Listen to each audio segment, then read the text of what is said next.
It did not begin with victory. It began with collapse. In the summer of 1941, entire Soviet armies vanished in weeks, roads filled with refugees, columns of prisoners stretched beyond the horizon. Cities burned faster than maps could be updated. What stood between the Soviet Union and destruction was not readiness, not planning, and not certainty. It was endurance measured in lives. This was the beginning of the Red Army's war. The Red Army entered the Second World War unprepared for the scale and speed of the invasion it faced. Leadership had been gutted by purges. Doctrine was confused. Equipment was plentiful in theory and scarce in practice. And yet, when the blow came, the Red Army did not disappear. It absorbed it. Entire formations were destroyed and replaced. Cities fell and were defended again. Fronts collapsed and reformed farther east. The early months were a retreat without precedent. Millions were killed or captured. Industrial centers were evacuated under fire. The army learned in the worst possible classroom, defeat, and paid for every lesson with blood. But the Red Army adapted. At Moscow, it stopped the advance when the world expected collapse. At Stalingrad, it learned how to encircle instead of retreat. At Kursk, it absorbed the largest armored assault in history and broke it completely. This transformation was not sudden. It was brutal and cumulative. Training improved, command stabilized, tactics evolved. The Red Army learned how to fight a war of attrition against an enemy it could not afford to outmaneuver, only outlast. The cost was staggering. Entire regions were destroyed. Villages vanished. Losses reached numbers almost impossible to comprehend. Yet the Red Army continued forward, not with elegance, but with pressure. Artillery became overwhelming. Armor moved in mass. Infantry advanced through ruins that offered no shelter, only resistance. By 1944, the Red Army was no longer defending survival. It was dismantling an empire. Fronts surged westward across Ukraine, Poland, and the Baltic states. German armies were shattered not in single blows, but through sustained collapse under relentless force. The Red Army no longer fought to hold ground. It fought to erase the enemy's ability to fight at all. When it reached Berlin, the war had come full circle. Street fighting replaced open battle. Artillery reduced cities to rubble. Victory arrived not as celebration, but as exhaustion. The Red Army ended the war where it had begun it, surrounded by devastation, but this time standing victorious amid the ruins of its enemy. The history of the Red Army in World War II is not a story of clean heroism or simple triumph. It is a story of adaptation under annihilation, of sacrifice on a scale unmatched, of a military force reshaped by necessity rather than ideology alone. It forces us to confront uncomfortable truths, that victory can be built on unbearable cost, and that survival sometimes demands methods history will forever debate. Tonight, we return to that journey, from disaster to dominance, from retreat to relentless advance, from the edge of destruction to the heart of Berlin. This is the history of the Red Army, the force that absorbed the war's greatest blow and still pushed back. Before we continue, let me pause for a moment and hear from you. Where in the world are you tuning in from right now? And what time is it for you there? Is this a late night listen, an early morning start, or a quiet moment carved out just for history? And if these long, thoughtful journeys into the past help you slow down, reflect, or understand how wars are actually survived, I hope you'll consider subscribing. If this feels like a place you want to return to, then stay with me. Settle in. This is the history of the Red Army in World War II. June 22nd, 1941, 3:15 in the morning. A Soviet border guard named Ivan Krylov stood in the darkness at Brest Fortress, listening to something that didn't belong. Thunder, he thought at first, though the sky held no clouds. The rumble grew louder, impossibly sustained, and then the western horizon lit up with orange fire. German artillery, 3,000 guns firing at once, their shells screaming across the Bug River. Krylov reached for the telephone to warn headquarters. The line was dead. Every communication cable had been cut by German infiltrators hours earlier. Within minutes, dive bombers appeared overhead, their sirens wailing. The border guard would survive the initial bombardment only to die 3 days later, still fighting in the fortress ruins. one of millions who would discover that morning that their army wasn't prepared for what came next. Operation Barbarossa, the German invasion of the Soviet Union, caught the Red Army in a state that defied belief. Stalin had received 47 separate intelligence warnings about the attack date, each one specific, each one accurate. Richard Sorge, his master spy in Tokyo, had sent cables. The Lucy spy ring in Switzerland had transmitted German operational plans. Soviet agents in Berlin had reported troop movements. Polish intelligence had shared reconnaissance. Even German deserters had crossed the lines to warn of the coming storm. Stalin dismissed them all as provocations, British tricks designed to drag the Soviet Union into premature war. On June 14th, 8 days before the invasion, the Soviet press agency TASS published an official denial that Germany harbored hostile intentions. At that very moment, 3 million Wehrmacht soldiers were massing at the border, the largest invasion force ever assembled. The army they faced existed more on paper than in reality. 4 years earlier, Stalin's paranoia had devoured his own military leadership in purges so savage they destroyed the institutional knowledge that makes armies function. Marshal Mikhail Tukhachevsky, the brilliant theorist who had developed the doctrine of deep battle, mechanized warfare that prefigured German blitzkrieg, was arrested in May 1937. His interrogators tortured him until he signed confessions implicating other officers in fantastic conspiracies. He was shot on June 12th. 34,000 Red Army officers followed him into the executioner's cellars or the Gulag camps. 3 of 5 marshals were killed. 13 of 15 army commanders died. 50 of 57 corps commanders vanished. 154 of 186 divisional commanders were executed or imprisoned. The purge didn't just eliminate officers, it eliminated experience, initiative, and the very possibility of honest military assessment. By the time German tanks rolled across the border, the Red Army was led by men promoted beyond their competence, terrified of making decisions without Stalin's approval. They commanded troops with overwhelming numerical advantages in equipment, but no understanding of how to use it. The Soviet Union possessed 24,000 tanks, compared to Germany's 3,350. Yet, Red Army doctrine called for these tanks to be dispersed in small packets across infantry divisions, negating any concentrated striking power. Communication systems barely functioned. Commanders lost contact with their units within hours of the invasion. The Stalin Line, a series of fortifications built during the 1930s along the old border, had been abandoned when the Soviet Union seized eastern Poland and the Baltic states under the Nazi-Soviet pact. The new Molotov Line, built along the new frontier, remained incomplete. Soviet forces sat trapped between 2 defensive systems, neither of them operational. The invasion unfolded with mechanical precision that exposed every Soviet weakness. German forces advanced in 3 massive army groups. Army Group North drove toward Leningrad. Army Group Center aimed for Moscow through Byelorussia. Army Group South pushed into Ukraine. They moved faster than Soviet commanders could process information. Wehrmacht doctrine emphasized speed, encirclement, and exploitation. Tank divisions punched through Soviet lines, then raced forward to surround entire Soviet armies before they could retreat. The Luftwaffe achieved air superiority in hours, destroying Soviet aircraft on the ground before they could take off. 1,200 Soviet planes were demolished on the first day. The survivors flew obsolete designs against German pilots who had already conquered Poland, France, and the Balkans. Soviet ground forces attacked piecemeal, sending single-tank brigades or infantry divisions into German kill zones where they were methodically destroyed.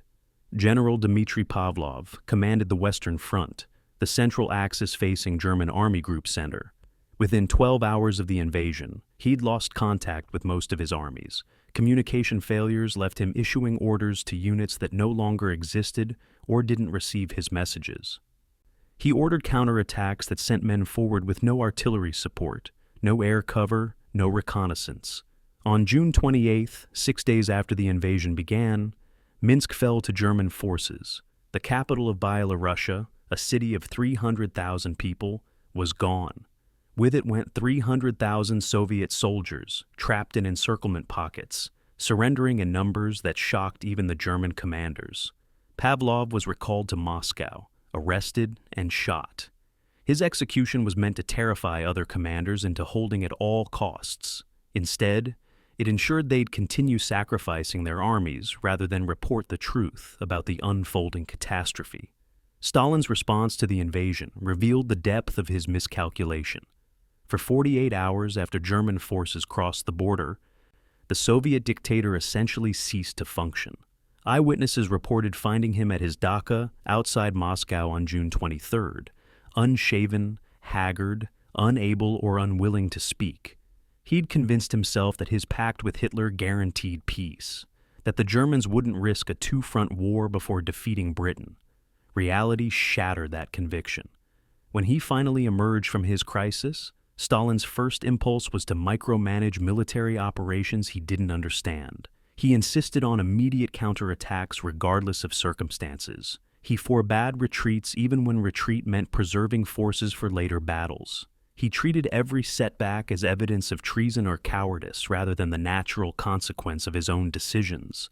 The cult of personality he'd built ensured no one could tell him the truth. The Soviet soldiers caught in this maelstrom fought with desperate courage that couldn't compensate for failed leadership. At Brest Fortress, the garrison held out for a month despite having no strategic value, their resistance tying down German forces needed elsewhere.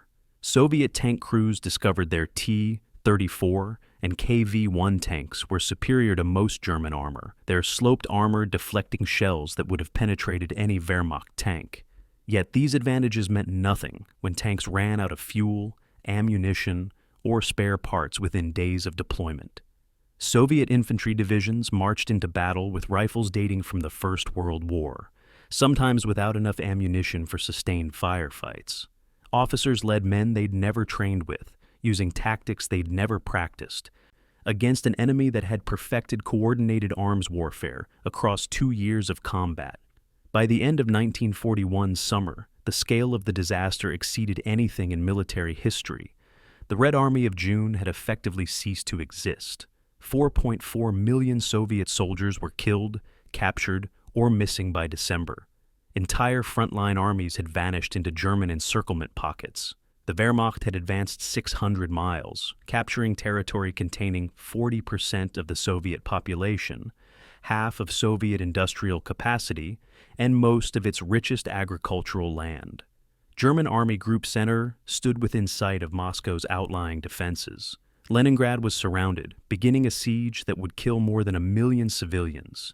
Kiev, the Ukrainian capital, fell in mid-September with 665,000 Soviet soldiers captured in the pocket. The Red Army that would eventually reach Berlin and defeat Nazi Germany had to be built from nothing, created under fire while the enemy stood at the gates. The catastrophe of 1941 shaped everything that followed. It destroyed the illusion that Soviet socialism had created a military superior to capitalist armies.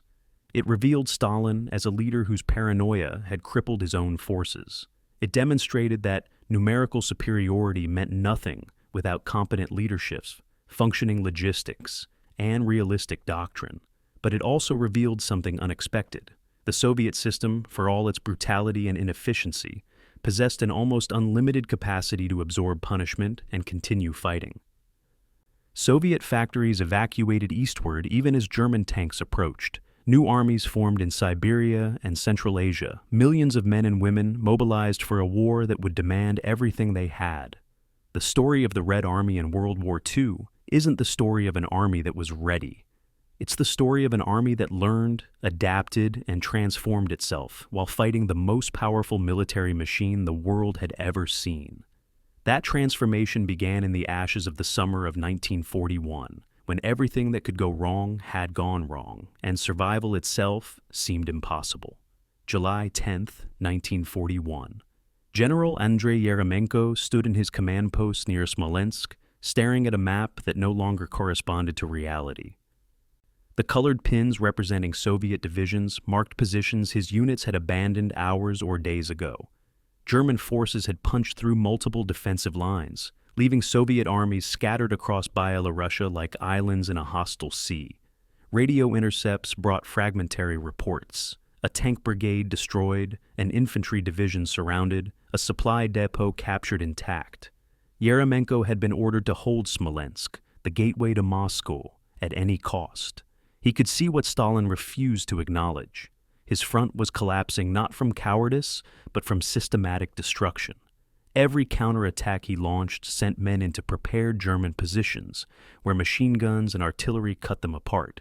The Wehrmacht wasn't just winning battles, it was annihilating Soviet armies faster than the Red Army could replace them. The summer of 1941 became a cascading catastrophe that consumed the pre-war Red Army. German Army Group Center, driving toward Moscow, moved with a speed that defied Soviet understanding of operational tempo. Panzer divisions advanced 20 to 30 miles per day, their lead elements often reaching objectives before Soviet commanders knew they were threatened. Behind the tanks came motorized infantry and artillery, forming a mechanized fist that could break through any defensive line the Soviets hastily assembled. The Soviet response, immediate counterattacks regardless of preparation, sent forces into battles they couldn't win.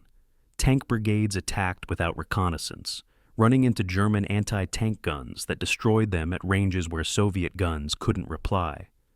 Infantry divisions marched forward without artillery support, air cover, or even accurate maps, walking into prepared killing zones. The Battle of Smolensk, July 10th through September 10th, illustrated both Soviet weakness and unexpected resilience.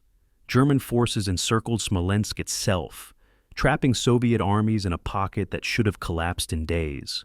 Instead, Soviet forces counterattacked relentlessly, buying time measured in weeks rather than hours. Marshal Semyon Timoshenko threw newly arrived divisions into the battle as soon as they detrained, often before they'd been issued ammunition or organized into proper units. These attacks were tactical disasters, poorly coordinated assaults that suffered appalling casualties. But they achieved a strategic purpose. They slowed German Army Group Center's advance for 2 months. Disrupting Hitler's timetable for capturing Moscow before winter, 16 Soviet armies were fed into the Smolensk battle. Most were destroyed or crippled, but they forced the Wehrmacht to fight rather than simply advance, revealing a pattern that would define the Eastern Front. Soviet forces could lose every tactical engagement and still complicate German strategy through sheer persistence. In Ukraine, the catastrophe reached its crescendo at Kiev. Stalin insisted the city be held despite its indefensibility. General Mikhail Kirponos commanded the Southwestern Front defending Ukraine, a competent officer trapped by impossible orders. Throughout August, German forces pushed south of Kiev, threatening to encircle the entire front. Kirponos begged Stalin for permission to withdraw before the trap closed. Chief of Staff Georgy Zhukov supported him, arguing that losing Kiev was preferable to losing the armies defending it. Stalin refused. He relieved Zhukov of his position for suggesting retreat. On August 25th, German pincers closed around Kiev. 665,000 Soviet soldiers were trapped in the largest encirclement in military history. For 3 weeks, Soviet forces fought to break out, while German artillery and air attacks destroyed them methodically. Kirponos died leading a breakout attempt. Most of his armies surrendered or were killed. The Kiev pocket erased 4 entire Soviet armies and demonstrated Stalin's willingness to sacrifice unlimited men rather than acknowledge reality. The human cost of these encirclements revealed the war's true nature. Soviet prisoners of war faced conditions that violated every convention of warfare. Nazi ideology defined Slavs as subhuman, Soviet prisoners as worthless. Wehrmacht logistics made no provision for feeding captured soldiers. Hundreds of thousands of Soviet POWs were marched eastward behind German lines, given no food, no shelter, no medical care. They died by the roadside or in open-air camps where they were literally left to starve. By war's end, 3.3 million Soviet prisoners would die in German captivity, a death rate of 57.5% compared to 3.6% for Western Allied POWs. This wasn't negligence. It was deliberate policy. The Hunger Plan, developed by Nazi agricultural planners, called for starving 30 million Soviets to free up food for Germany. Soviet soldiers knew what capture meant, yet they surrendered anyway, in numbers that suggested something beyond military defeat. The Red Army wasn't just losing battles, it was losing the confidence of its own soldiers. The collapse continued through autumn. In October, German forces launched Operation Typhoon, the final drive on Moscow. At Vyazma and Bryansk, twin encirclements trapped another 600,000 Soviet soldiers. Wehrmacht commanders began to believe victory was inevitable. The Red Army had lost 4 million men in 4 months, 75% of its Western Front strength.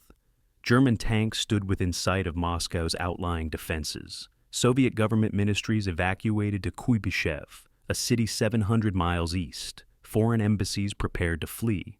Moscow residents began looting, assuming the government had abandoned them. For several days in mid-October, the Soviet capital teetered on the edge of chaos. Stalin briefly considered evacuating, but ultimately decided to stay, calculating that his departure would trigger complete collapse. Yet the catastrophe, total as it seemed, contained seeds of eventual recovery. The pace of German advance strained Wehrmacht logistics beyond the breaking point. Every mile forward stretched supply lines that depended on captured Soviet railways, which used a different gauge than European rail systems. German maintenance crews couldn't keep enough locomotives running to feed their armies. Panzer divisions that had started Barbarossa with full strength in tanks and vehicles now operated at 50% or less. German soldiers, who'd expected the campaign to end by September, found themselves fighting into October with summer uniforms and inadequate winter preparations. The weather turned. Autumn rains transformed Russian roads into rivers of mud. The Rasputitsa, the season of mud, stopped German motorized units in their tracks. Tanks bogged down. Supply trucks couldn't reach frontline forces. The Wehrmacht, designed for rapid mechanized warfare, found itself fighting a grinding attritional battle it wasn't equipped for. Soviet forces, paradoxically, grew stronger as they retreated. Fresh divisions arrived from Siberia and Central Asia, troops who hadn't been ground up in the summer disasters. Soviet industrial evacuation, one of history's great logistical achievements, began paying dividends.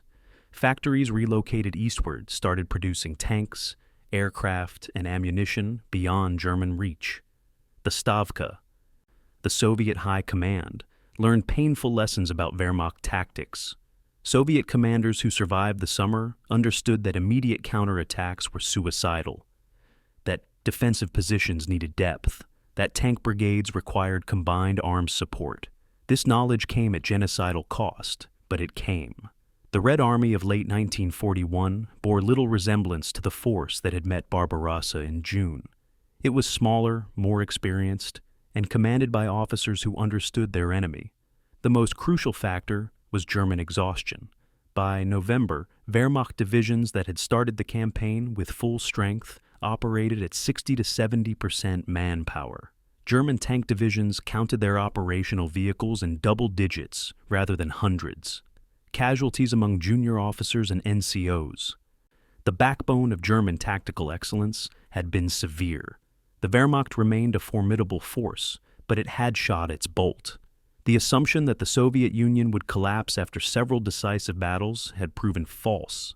Instead, the Red Army kept fighting, kept forming new divisions, kept counterattacking even when those counterattacks failed tactically. German commanders found themselves facing an enemy that should have been destroyed, but kept appearing in new positions with new armies. The catastrophe of summer and autumn 1941 had consumed the pre-war Red Army, but it hadn't destroyed the Soviet capacity to wage war. The summer catastrophe established patterns that would define the Eastern Front. Soviet tactical incompetence ensured high casualties in every engagement. German operational excellence ensured impressive advances and encirclements. But Soviet operational depth, the vast space and unlimited manpower, meant that tactical defeats didn't translate into strategic victory.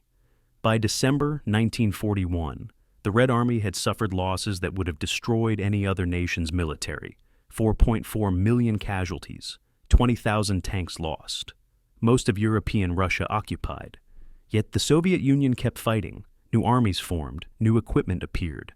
The catastrophe wasn't the end of the story. It was the beginning of a transformation that would eventually carry Soviet forces to Berlin. But that transformation had to be earned through blood, learned through disasters, and built from the ashes of the army that wasn't ready. August 3rd, 1941. Engineers at the Kharkov locomotive factory received orders that made no sense. Disassemble the entire plant.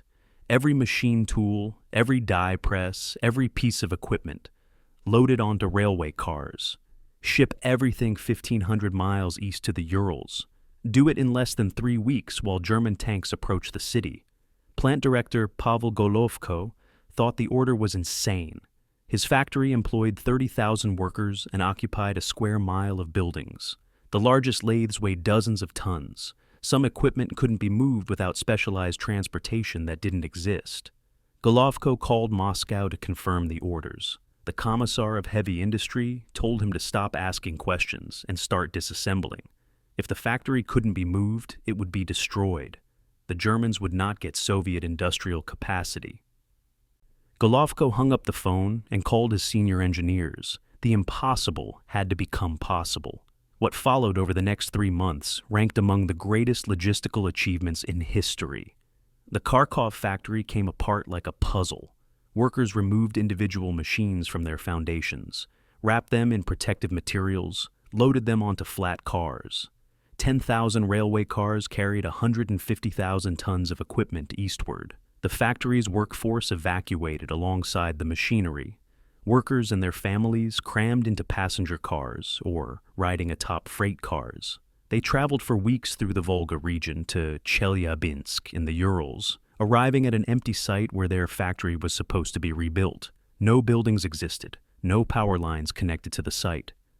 Workers unloaded machines and set them up in open air. Production resumed before walls or roofs were built. Men and women operating lathes at temperatures that dropped below -40 degrees Fahrenheit. They slept beside their machines. They worked 18-hour shifts. They built locomotives in the snow. This scene replicated across the Soviet Union on a scale that defied comprehension. 1,523 industrial enterprises evacuated between June and December 1941.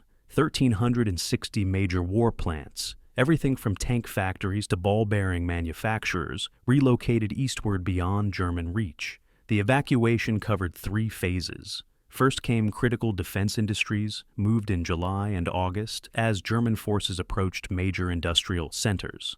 Second came supporting industries, machine tool plants and metallurgical facilities, evacuated in September and October. Third came anything that couldn't be destroyed, moved in November and December as a desperate last measure. Each factory's evacuation involved a railway nightmare of coordination. Soviet rail networks, already stretched carrying military supplies to the front, somehow found capacity to move industrial equipment eastward while evacuating civilians westward. The statistics barely captured the human dimension. 25 million Soviet citizens evacuated or fled eastward during 1941, equivalent to moving the entire population of Texas. Most traveled by train, packed into cars designed for freight or livestock. Families brought whatever they could carry. Many carried nothing at all, fleeing hours ahead of German tanks. Children became separated from parents in the chaos. Elderly people died during the journey. The Soviet railway system, that summer and autumn, moved 2.4 million train cars while under constant Luftwaffe bombardment. German aircraft strafed evacuation trains, killing civilians by the thousands. Railway workers repaired tracks faster than Germans could destroy them, sometimes rebuilding bombed sections within hours. This wasn't heroism in the conventional sense. It was survival. The alternative was Nazi occupation, and Soviet citizens knew what that meant. Industrial evacuation saved the Soviet war effort, but restarting production tested human endurance beyond reasonable limits. Tank factories relocated to Nizhny Tagil, Omsk, and Chelyabinsk arrived to find nothing but empty land. No factory buildings existed. No housing for workers had been built. Winter approached. Factory directors ordered immediate production anyway. Workers assembled tanks in the open air, using portable generators for power, building protective barriers from whatever materials existed. The Chelyabinsk complex, nicknamed Tankograd, merged 3 separate tank factories evacuated from different cities. It became the largest tank production facility in the world. At peak output, It produced one T-34 every 30 minutes, operating 24 hours a day. Workers lived in barracks with no heat. They ate minimal rations. They died from exhaustion, cold, and industrial accidents at rates that would have triggered strikes in any other country. They kept working. Women replaced men across Soviet industry as the Red Army mobilized every able-bodied male. By 1943, women comprised 45% of the industrial workforce, 80% of agricultural workers. They operated heavy machinery with minimal training. They worked in conditions that violated basic safety standards. They raised children while working 12 to 18-hour shifts. Soviet propaganda later glorified their sacrifice, but the reality was grimmer than any poster suggested. Women died in factory accidents. They suffered injuries that permanently disabled them. They worked through pregnancies because taking time off meant losing their jobs and ration cards. The mobilization of women wasn't progressive policy. It was desperate necessity. Production numbers told the story of transformation. Soviet tank production in 1940 stood at 2,800 vehicles. Despite losing Ukraine and Belarus, industrial heartlands of the Soviet Union, production climbed to 6,590 tanks in 1941. By 1942, evacuated factories hit their stride. 24,446 tanks rolled off assembly lines that year. Germany, with all of occupied Europe's resources, couldn't match Soviet output. The Soviets built crude tanks, welded together with rough finishes and minimal crew comfort. But they built them by the thousands. German tanks were engineering marvels, sophisticated machines built to exacting standards. Germany couldn't build enough of them. Soviet industrial philosophy prioritized quantity, simplicity, and repairability. A T-34 might break down more often than a German Panther, but Soviet factories could replace it faster than Germans could repair their sophisticated machines. The human cost of this industrial mobilization remained hidden for decades. Workers died from industrial accidents at rates 10 times peacetime levels. Safety equipment didn't exist. Protective gear wasn't provided. People operated dangerous machinery while exhausted, hungry, and cold. Children as young as 12 worked in factories, their small hands useful for reaching into machinery. The Soviet state demanded total effort, and it got total effort through a combination of patriotism, propaganda, and the understanding that Nazi occupation was worse. Workers who tried to quit were arrested for desertion. Those who complained about conditions faced charges of defeatism. The NKVD, Stalin's secret police, monitored factories for sabotage, real or imagined. This created an atmosphere where fear and patriotism intermingled until they became indistinguishable. Yet the achievement remained real despite its costs. Albert Speer, Hitler's armaments minister, later admitted that Germany lost the production war before it lost the shooting war. Even with all of occupied Europe's industries, Germany couldn't match Soviet output in tanks, artillery, or aircraft. The Soviet Union, having lost 40% of its population and 50% of its industrial capacity, somehow outproduced the most industrialized region in the world. This happened because Soviet planners prioritized war production above everything else. Consumer goods vanished. Construction of anything not war-related stopped. Agriculture was stripped to feed industrial workers. The entire society bent toward a single purpose: producing enough weapons to stop the Germans. The dark miracle of Soviet mobilization wasn't clean or heroic in the way propaganda suggested. It was brutal, exploitative, and deadly. It worked because the Soviet system, whatever its peacetime failures, could command total resources in ways democratic societies couldn't match. Workers who might have demanded better conditions in peacetime worked without complaint because German victory meant extermination. The Nazi ideology of racial supremacy wasn't propaganda. It was policy. Soviet civilians knew that German occupation meant death, slavery, or starvation.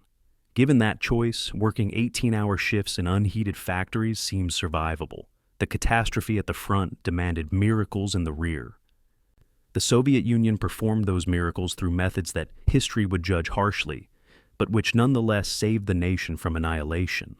By late 1941, while the Red Army died outside Moscow, Soviet factories in the Urals prepared equipment for armies that didn't yet exist. The industrial evacuation, as much as any battle, determined the war's outcome.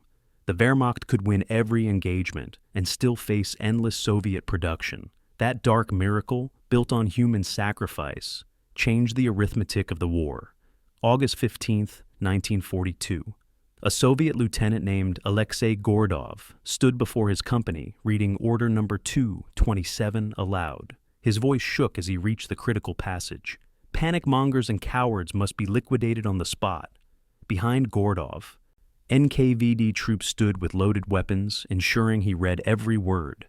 The order came directly from Stalin, a response to months of defeats and retreats. It established penal battalions for officers who retreated without authorization. It created blocking detachments, NKVD units positioned behind Soviet lines, with orders to shoot anyone fleeing the front. It announced that families of soldiers who surrendered would be arrested. Gordov's men listened in silence. They'd just survived German encirclement at Kharkov, losing 2/3 of their strength. Now they learned that retreat, even to save their lives, constituted treason. The choice had been simplified: die fighting the Germans or die shot by their own army. Order 2, 27 formalized practices that had existed since the war's beginning, but now received official sanction.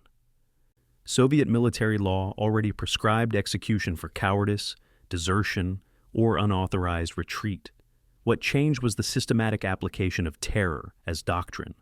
Special departments within each army, led by NKVD officers, gained authority to execute soldiers without trial. Blocking detachments took position 50 to 100 meters behind frontline troops, their machine guns facing Soviet soldiers rather than Germans. During attacks, these detachments would shoot anyone who fell back.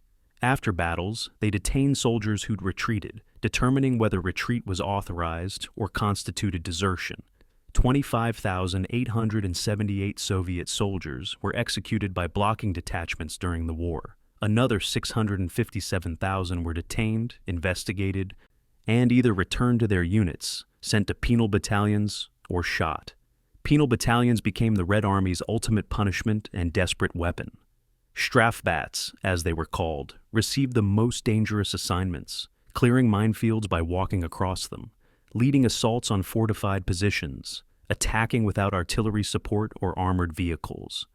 The men assigned to Strafbats included officers who'd retreated without orders, soldiers who'd committed minor infractions, and political prisoners. They served under NKVD supervision, commanded by regular officers but monitored by political officers who ensured no one deserted. 422,700 Soviet soldiers served in penal battalions during the war. Casualty rates exceeded 50%, more than double the rate for regular infantry. Men served until wounded, killed, or having atoned for their crimes through exceptional valor. Some Strafbat veterans reported that death became preferable to the constant fear. The psychological warfare operated in multiple directions. Order 2, 27 included provisions targeting soldiers' families. Anyone who surrendered to the Germans was declared a traitor. Their families back home could be arrested and sent to the Gulag. This policy destroyed any incentive for captured Soviet soldiers to cooperate with Germans, but it also meant that Soviet POWs who survived German camps faced imprisonment when liberated by their own army. The assumption was that any soldier who'd been captured must have surrendered voluntarily, making them traitors by definition.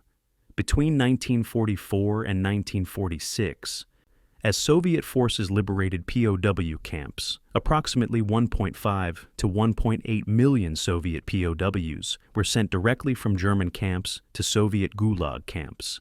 They'd survived Nazi brutality only to face Soviet injustice. This system existed alongside the Communist Party's political commissar network. Commissars held rank equivalent to military commanders, but answered to the party rather than the military hierarchy. Until October 1942, commissars could overrule military decisions, ensuring political reliability took precedence over tactical competence. Commissars monitored officers for defeatism, politically unreliable statements, or insufficient revolutionary zeal. They filed reports on commanders' political loyalty. They could arrest officers they deemed suspicious. This dual command structure meant Soviet officers had to satisfy both military and political superiors, often with contradictory demands. The commissar system was partially reformed in October 1942, giving military commanders final authority. But political officers remained embedded in every unit throughout the war. The question of effectiveness versus brutality remains contested. Soviet defenders argue the harsh discipline was necessary given the catastrophic defeats of 1941 and 42. Western observers point out that the Wehrmacht, fighting with even greater desperation by 1944, never required blocking detachments or mass executions. The truth likely lies between. Soviet discipline created an army that would fight to the death, not from ideology or patriotism alone, but from the certainty that retreat meant death anyway. German commanders noted that Soviet soldiers fought differently after Order 2-27. Encircled Soviet units didn't surrender as quickly. Defensive positions held longer, but this came at enormous cost in lives that might have been saved through more flexible defense. Comparisons to other armies reveal how extreme Soviet practices were. The United States Army executed 102 soldiers during World War II. None were executed for cowardice or desertion from combat. American executions punished rape or murder of civilians. The British Army executed no one during the war. Germany executed approximately 15,000 of its own soldiers, primarily for desertion in the war's final months. The Soviet Union executed 158,000 of its own soldiers, approximately 1 per 100 who served. This figure only includes official executions. It doesn't count soldiers shot by blocking detachments without formal proceedings, or those who died in penal battalions on suicide missions. The system revealed Stalin's fundamental distrust of his own people. He'd purged the officer corps in the 1930s, fearing military competence might threaten his power. Now, he treated soldiers as inherently unreliable, requiring terror to motivate. This wasn't entirely paranoia. Soviet soldiers had surrendered in catastrophic numbers during 1941. Entire armies had collapsed. Officers had proven incompetent or unwilling to fight. Stalin's response was characteristically brutal. If soldiers won't fight from conviction, make them fight from fear. The tragedy was that this brutality became self-reinforcing. Harsh punishment for retreat discouraged initiative. Officers who feared being shot for tactical withdrawals held indefensible positions until destroyed. The very terror meant to create effectiveness often undermined it. Yet soldiers adapted even to this nightmare. Veterans developed informal networks to protect each other. Officers learned to interpret orders creatively, technically obeying while preserving their units.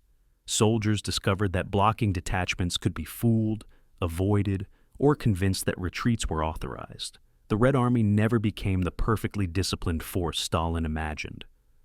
It remained an organization of human beings finding ways to survive in human systems.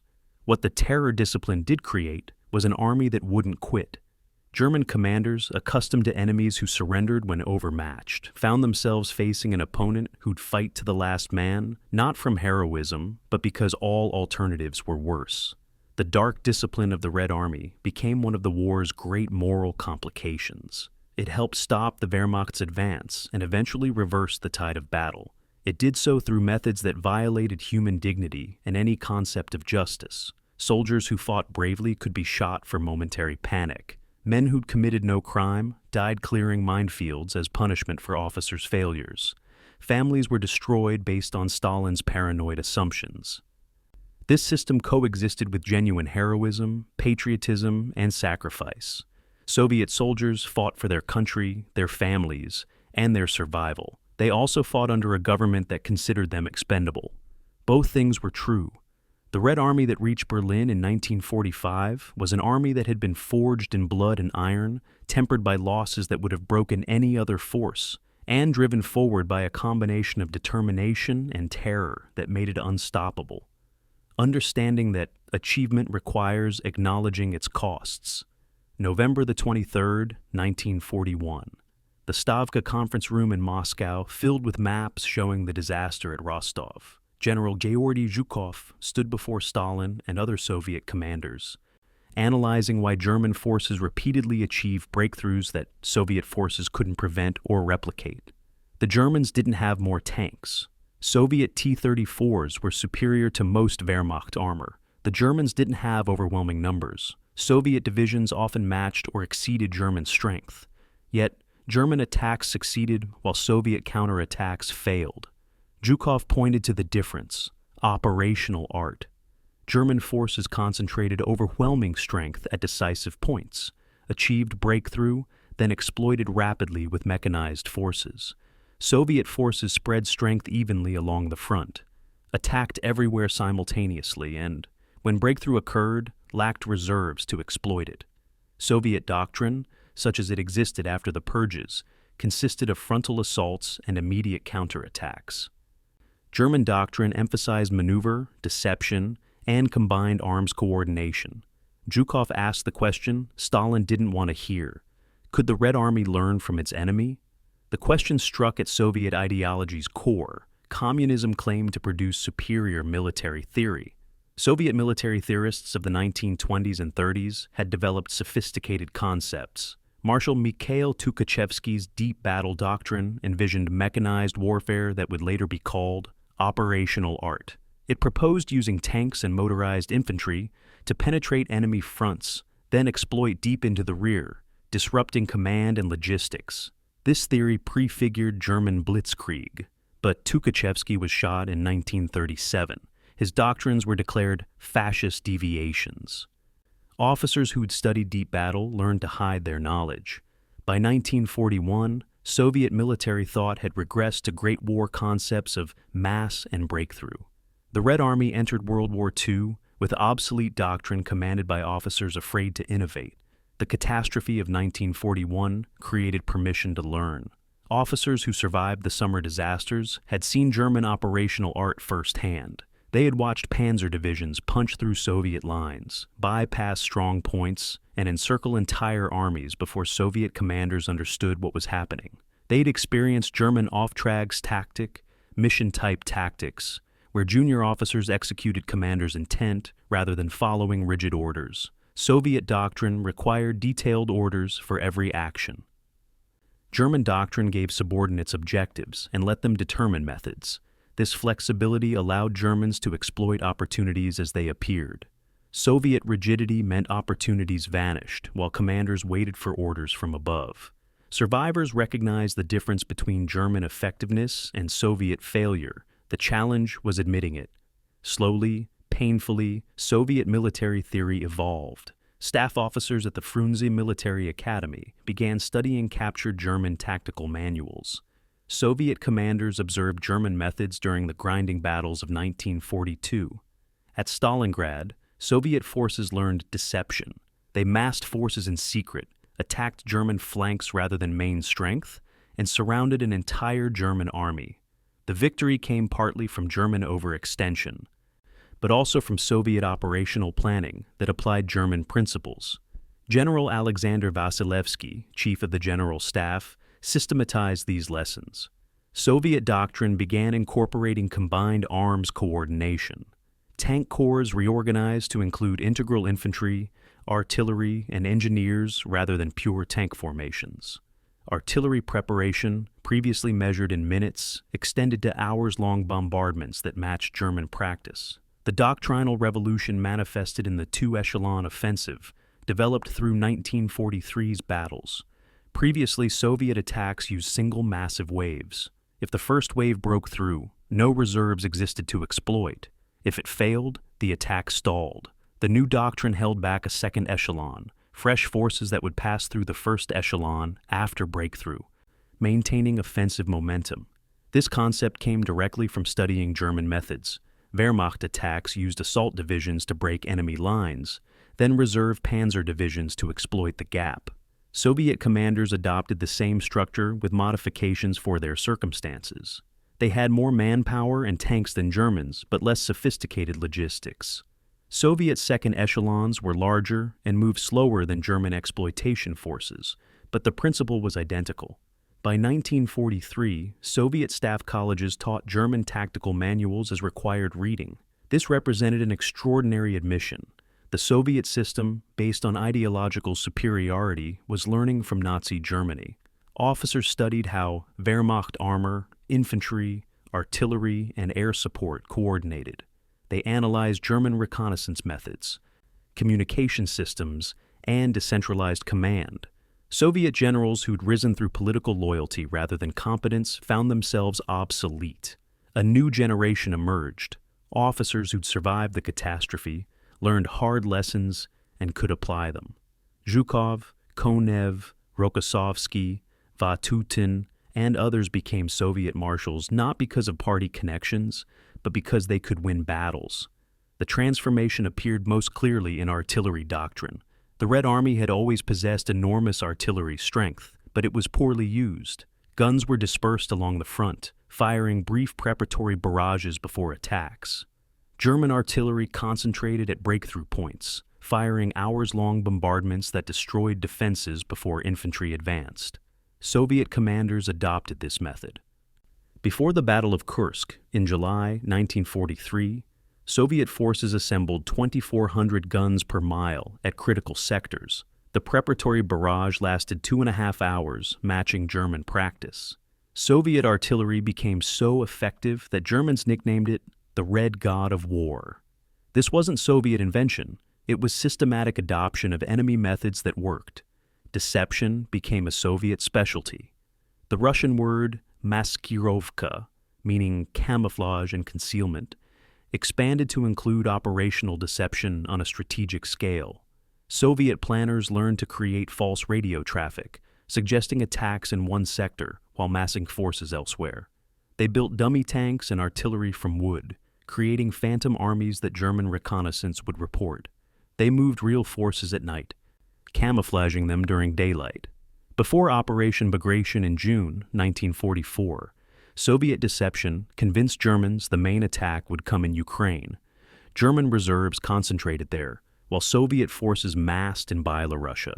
The deception succeeded so completely that German intelligence estimated Soviet strength in Byelorussia at 40% of actual levels. This represented Soviet mastery of German information warfare techniques. The pace of learning accelerated through 1943 and 44. Soviet tank commanders studied German combined arms tactics and applied them. Soviet infantry learned to coordinate with armor rather than attacking separately. Soviet logistics, never matching German sophistication, developed workarounds. American Lend-Lease trucks provided mobility Soviet industry couldn't supply.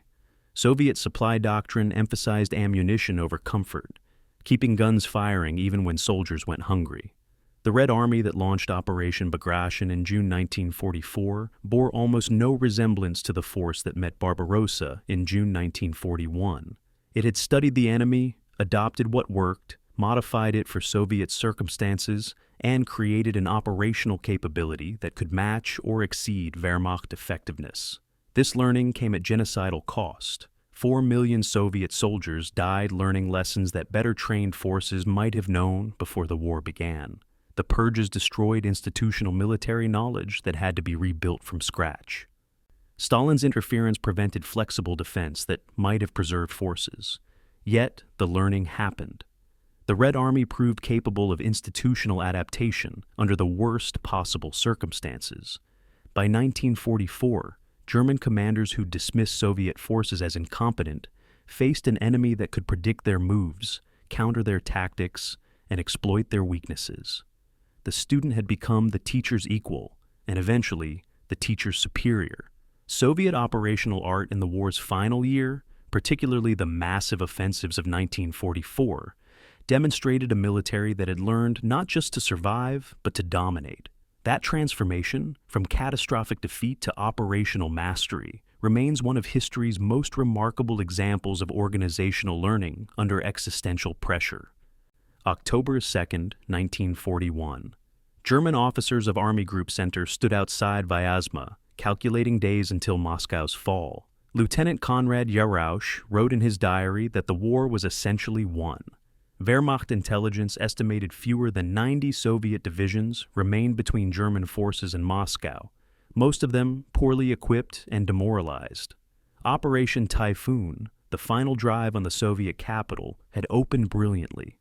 Twin German encirclements at Vyazma and Bryansk had trapped 600,000 Soviet soldiers.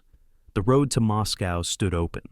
German reconnaissance units could see church spires in the city's outer suburbs through binoculars. Hitler had already planned his victory parade through Red Square.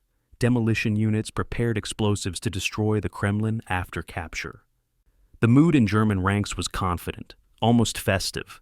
Then it rained. Not brief showers, but sustained downpours that transformed Russian roads into rivers of mud.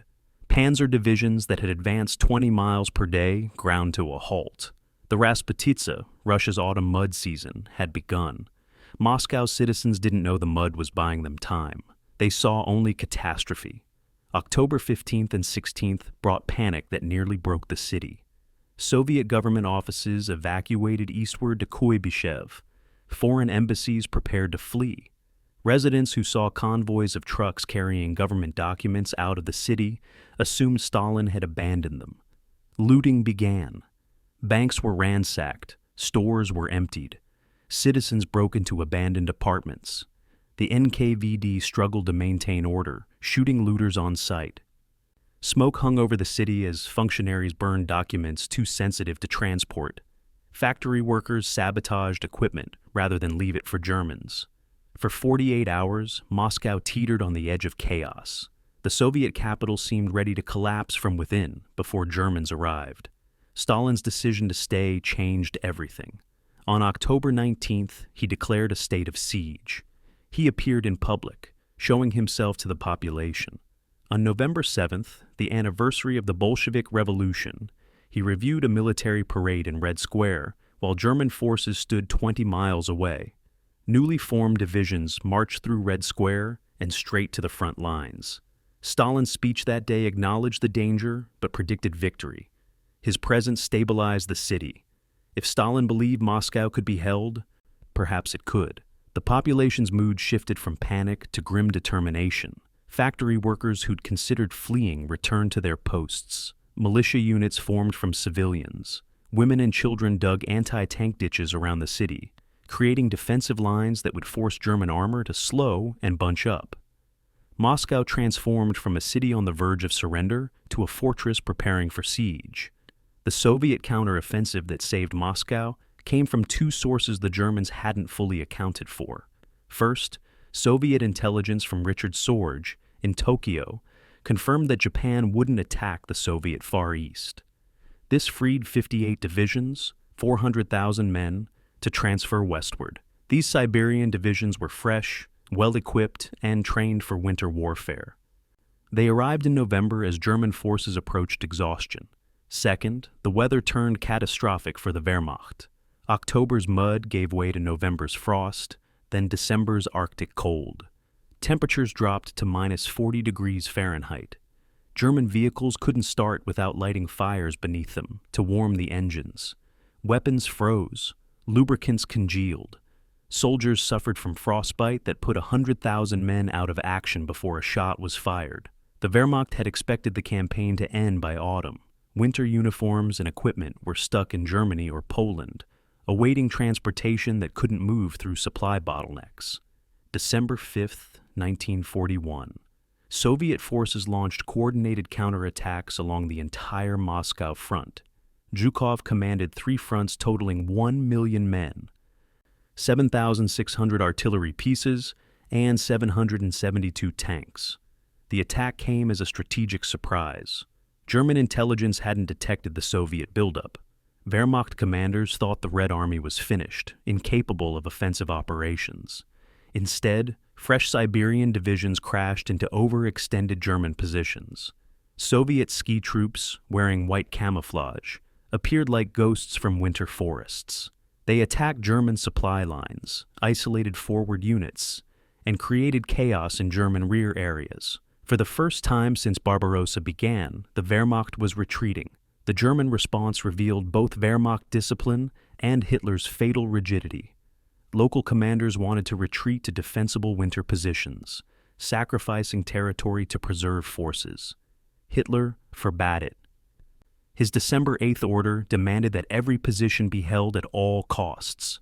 Stand fast became absolute policy. German soldiers froze in exposed positions rather than withdraw. Units were surrounded and destroyed because retreat was forbidden. The policy prevented a controlled withdrawal from becoming a rout, but it also ensured maximum German casualties. Frostbitten soldiers who might have survived in rear areas died in forward positions. German commanders who protested the policy were relieved. 35 generals were fired during December and January, including Army Commander Walter von Brauchitsch. Hitler assumed direct command of the Wehrmacht, micromanaging operations he didn't understand. The Soviet advance pushed Germans back 100 to 150 miles over 3 months of winter fighting. This wasn't a rout. German forces fought skillfully during the retreat, imposing heavy casualties on Soviet units. But the Wehrmacht was being ground down. Between October 1941 and January 1942, German forces on the Eastern Front suffered 830,000 casualties, 26% of their strength. Tank divisions that had begun Operation Typhoon with 100 or more operational vehicles now counted 20 or 30. The myth of German invincibility, carefully cultivated through 2 years of blitzkrieg victories, shattered on the frozen approaches to Moscow. For the first time, the Wehrmacht had been decisively defeated in a major campaign. The psychological impact exceeded the tactical results. Moscow's survival proved the Soviet Union wouldn't collapse from a single defeat. German strategic planning had assumed that capturing Moscow would end the war. The assumption rested on the belief that the Soviet system was brittle, that military disasters would trigger political collapse. Moscow proved otherwise. The Soviet state, whatever its faults, could absorb punishment that would have destroyed other governments. German soldiers who had expected to be home by Christmas now faced an enemy they couldn't break, and a winter that killed as efficiently as Soviet bullets. Wehrmacht morale, previously high, began eroding. Frostbite cases exceeded combat casualties. German logistics, already strained, approached breakdown. The war that was supposed to end in weeks had become a grinding attritional struggle the Wehrmacht wasn't designed to fight. The Battle of Moscow was the hinge on which the Eastern Front turned. Before Moscow, German victory seemed inevitable. After Moscow, German victory was merely possible, then increasingly unlikely. The Red Army learned it could defeat Wehrmacht forces through superior numbers and winter conditions. Soviet commanders gained confidence. Stalin learned to trust military professionals over political commissars.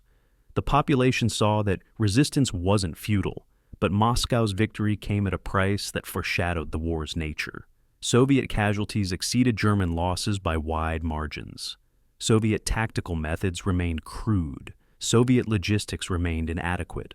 What changed was Soviet understanding that they could survive German tactical excellence through strategic depth and endless replacement of losses. The Wehrmacht could win every battle and still face fresh Soviet armies. Moscow proved that survival was possible. The catastrophe could be survived. The war could be won. But the cost would be measured in millions of lives. Moscow was the beginning, not the end. It was survival, not victory. The Red Army had learned to stop the Germans. Now it had to learn to defeat them. That education would require another 3.5 years of bloodshed. June 23, 1941. Oberst Ludwig Ritter von Radlmayr commanded a German tank battalion advancing through Lithuania. His Panzer III tanks, armed with 50mm guns, had cut through Soviet armor like paper. Then his lead tanks encountered something they'd never seen. A Soviet T-34, sloped armor gleaming, rolled over a hill crest 200 meters away. Radlmayr ordered his gunners to fire. Armor-piercing rounds struck the T-34's glacis plate and ricocheted into the air. The Soviet tank returned fire. Its 76mm gun punched through a Panzer III's frontal armor, killing the crew instantly. Radlmayr watched in shock as the T-34 shrugged off German fire while destroying tank after tank. His battalion retreated, calling for 88mm anti-aircraft guns, the only weapons that could reliably penetrate the Soviet monster. The encounter report Rodelmeier filed that evening described the T-34 as superior to any German tank in service. Wehrmacht High Command initially dismissed the report as exaggerated panic. Then more reports arrived, all saying the same thing. Soviet armor was better than German intelligence had believed possible. The T-34 tank, designed in the late 1930s, embodied Soviet military philosophy: simple, producible, good enough. Chief designer Mikhail Koshkin created a vehicle that wasn't the best in any single category, but excelled in the combination of attributes that mattered in combat. Its sloped armor was revolutionary, increasing protection without adding weight. German tanks use vertical armor plates, easier to manufacture but less effective. The T-34's armor sat at 45-degree angles, forcing shells to penetrate more material and increasing the chance of ricochets. Its 76mm gun could defeat any German tank in service in 1941. Its wide tracks provided mobility in mud and snow that German narrow-track vehicles couldn't match. Its diesel engine was less flammable than German gasoline engines and provided excellent range. These advantages made it combat superior to German Panzer IIIs and IVs, but the T-34's greatest advantage was producibility. Soviet factories could build it with semi-skilled labor, using crude manufacturing techniques. Armor plates were welded rather than precisely machined, creating rough finishes that would horrify German engineers. Turrets were cast in single pieces, faster than German multi-piece construction, but producing inconsistent quality. Gearboxes were crude, requiring enormous physical strength to shift and failing regularly. Crew comfort was non-existent. The tank's interior was cramped, noisy, and poorly ventilated. Vision devices were minimal. Radio equipment was often absent in early production models, forcing platoon commanders to coordinate with flags. Yet these compromises enabled mass production.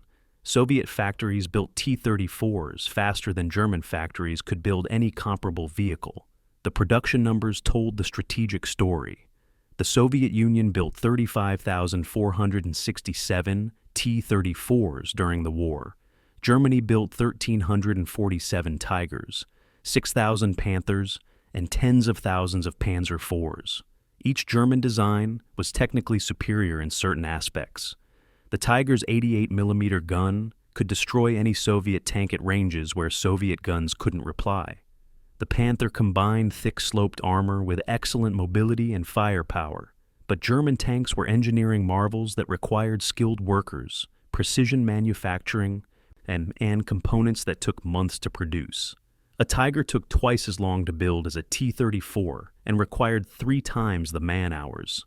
Germany couldn't build them fast enough. Soviet factories prioritized speed over quality, accepting that many T-34s would be destroyed in combat, but confident they could replace losses faster than Germany. Soviet tank tactics reflected this philosophy. German panzer commanders were taught to engage at maximum range, using superior optics and gunnery to destroy enemies before they could close. Soviet commanders were taught to close range quickly, negating German advantages. A Tiger might destroy 3 or 4 T-34s during an engagement, but if 15 T-34s attacked, the odds shifted. Soviet doctrine accepted high losses as inevitable. Individual tank crews were expendable. The tank force as a whole was not. A Soviet tankist could expect to survive 3 major engagements on average. German propaganda mocked Soviet tactics as wasteful, but Soviet commanders understood arithmetic. Germany couldn't replace 3 Tigers as fast as the Soviet Union could replace 15 T-34s. Artillery became the Red Army's true advantage. Soviet doctrine called artillery the god of war, prioritizing it above even armor. The Soviet Union produced 152,000 artillery pieces during the war, far exceeding German production. Soviet guns ranged from 76mm divisional guns to massive 203mm howitzers. The Katyusha rocket launcher, nicknamed Stalin's organ by Germans, could saturate target areas with high explosive warheads, creating psychological terror through sound and shock. Soviet artillery doctrine emphasized massing fires at breakthrough points, concentrations measured in hundreds or thousands of guns per mile. Before major offensives, Soviet preparatory barrages lasted hours, systematically destroying German defensive positions. German soldiers who survived these bombardments described them as more terrifying than any other aspect of combat. The Il-2 Sturmovik ground attack aircraft complemented Soviet armor and artillery. 36,000 were built, making it the most produced military aircraft in history. The Sturmovik was crude and slow by fighter standards, but it was armored like a flying tank. Pilots sat in armored cockpits that could withstand machine gun fire. The aircraft carried rockets, bombs, and cannons capable of destroying German tanks. German fighter pilots could shoot down Sturmoviks, but it required sustained fire that left the fighters vulnerable to Soviet escorts. Over the battlefield, waves of Sturmoviks attacked German positions in coordination with ground forces, creating a combined armed synergy that Wehrmacht commanders struggled to counter. Soviet forces integrated air support more effectively than German forces by 1943. Another example of learning from the enemy. Soviet weapons design philosophy prioritized different values than German engineering. German weapons were precision instruments, engineered to exacting standards, capable of remarkable performance in ideal conditions. Soviet weapons were designed for conscripts with minimal training, operating in the terrible conditions, maintained by mechanics with basic tools. A Soviet submachine gun, the PPSH-41, could be dropped in mud, frozen solid, thawed, and still fire. It was stamped from sheet metal rather than machined. It looked crude because it was crude, but 6 million were produced and they worked. German submachine guns were beautifully engineered and required skilled armorers to maintain. Soviet military philosophy asked, which weapon wins wars? The beautiful gun that jams in the cold, or the crude gun that always fires? The comparison between T-34 and German Panther illustrated these competing philosophies. The Panther was superior in armor, firepower, and optics. German crews loved it, but the Panther's Maybach engine was temperamental, requiring careful maintenance. Its gearbox was sophisticated and fragile. Its final drive frequently failed under combat stress. Panthers spent as much time in maintenance as in combat. The T-34 was inferior in nearly every technical specification, but it was simple enough that field mechanics could repair it with basic tools. If the engine failed, crews could swap in a new engine in hours. Soviet forces operated under the assumption that half their tanks would be non-operational at any time, but those that worked would keep working. German forces operated under the assumption that their tanks would work perfectly, and when they didn't, suffered disproportionate combat ineffectiveness. These differences reflected deeper strategic realities. Germany fought a war of maneuver, blitzkrieg tactics that required sophisticated equipment and well-trained crews. The Soviet Union fought a war of attrition, accepting massive losses while grinding down German strength through sheer weight of numbers. Soviet weapons enabled that strategy. They weren't elegant. They sacrificed crew comfort, precision, and reliability for producibility. But they won the production war that determined the shooting war's outcome. By 1944, German tankers might destroy more Soviet tanks per engagement, but they faced an enemy with 10 times their numbers. Soviet artillery might be less accurate than German guns, but when 1,000 guns fire simultaneously, accuracy matters less. Soviet aircraft might be inferior to German fighters, but when 10 Sturmoviks attack for every Messerschmitt that opposes them, superiority shifts. The T-34, crude and uncomfortable, rolling off assembly lines by the tens of thousands, embodied Soviet victory through quantity, endurance, and the understanding that wars are won by the side that can sustain losses longest. German engineering brilliance couldn't overcome Soviet industrial brute force. That was the lesson written in steel. June 24, 1941. Vyacheslav Molotov, Soviet foreign minister, found Stalin at his dacha outside Moscow. The German invasion was 2 days old. The Red Army was collapsing. Someone needed to address the Soviet people. Molotov expected Stalin to take charge. Instead, he found a man who'd seemingly ceased functioning. Stalin sat, hunched, unshaven, responding to questions with monosyllables or silence. When Molotov suggested Stalin speak on radio, The dictator refused. Molotov delivered the announcement himself, becoming the voice of Soviet resistance while Stalin remained invisible. For 48 hours, the man who'd ruled through terror couldn't speak, couldn't lead, couldn't function. His certainty that Hitler wouldn't attack had proven catastrophically wrong. Everything Stalin believed about his strategic genius had collapsed alongside his armies. Senior leaders feared he'd suffered a psychological break. When Stalin finally emerged on July 3rd, addressing the nation by radio, his voice was hesitant, uncertain. He called Soviet citizens brothers and sisters, language he'd never used. The supreme dictator had momentarily become human, vulnerable, shocked by reality. Stalin's recovery transformed him from liability to effective war leader, though the transformation took months and occurred through painful lessons. His initial impulses were disastrous. He insisted on micromanaging tactical operations he didn't understand. He ordered counterattacks regardless of circumstances. He forbade retreats that could have saved trapped armies. At Kiev, in August 1941, Chief of Staff Georgy Zhukov begged Stalin to authorize withdrawal before German encirclement closed. Stalin refused and relieved Zhukov of his position for suggesting retreat. 665,000 Soviet soldiers were subsequently captured when the pocket closed. Stalin's rigidity cost more Soviet lives than German action.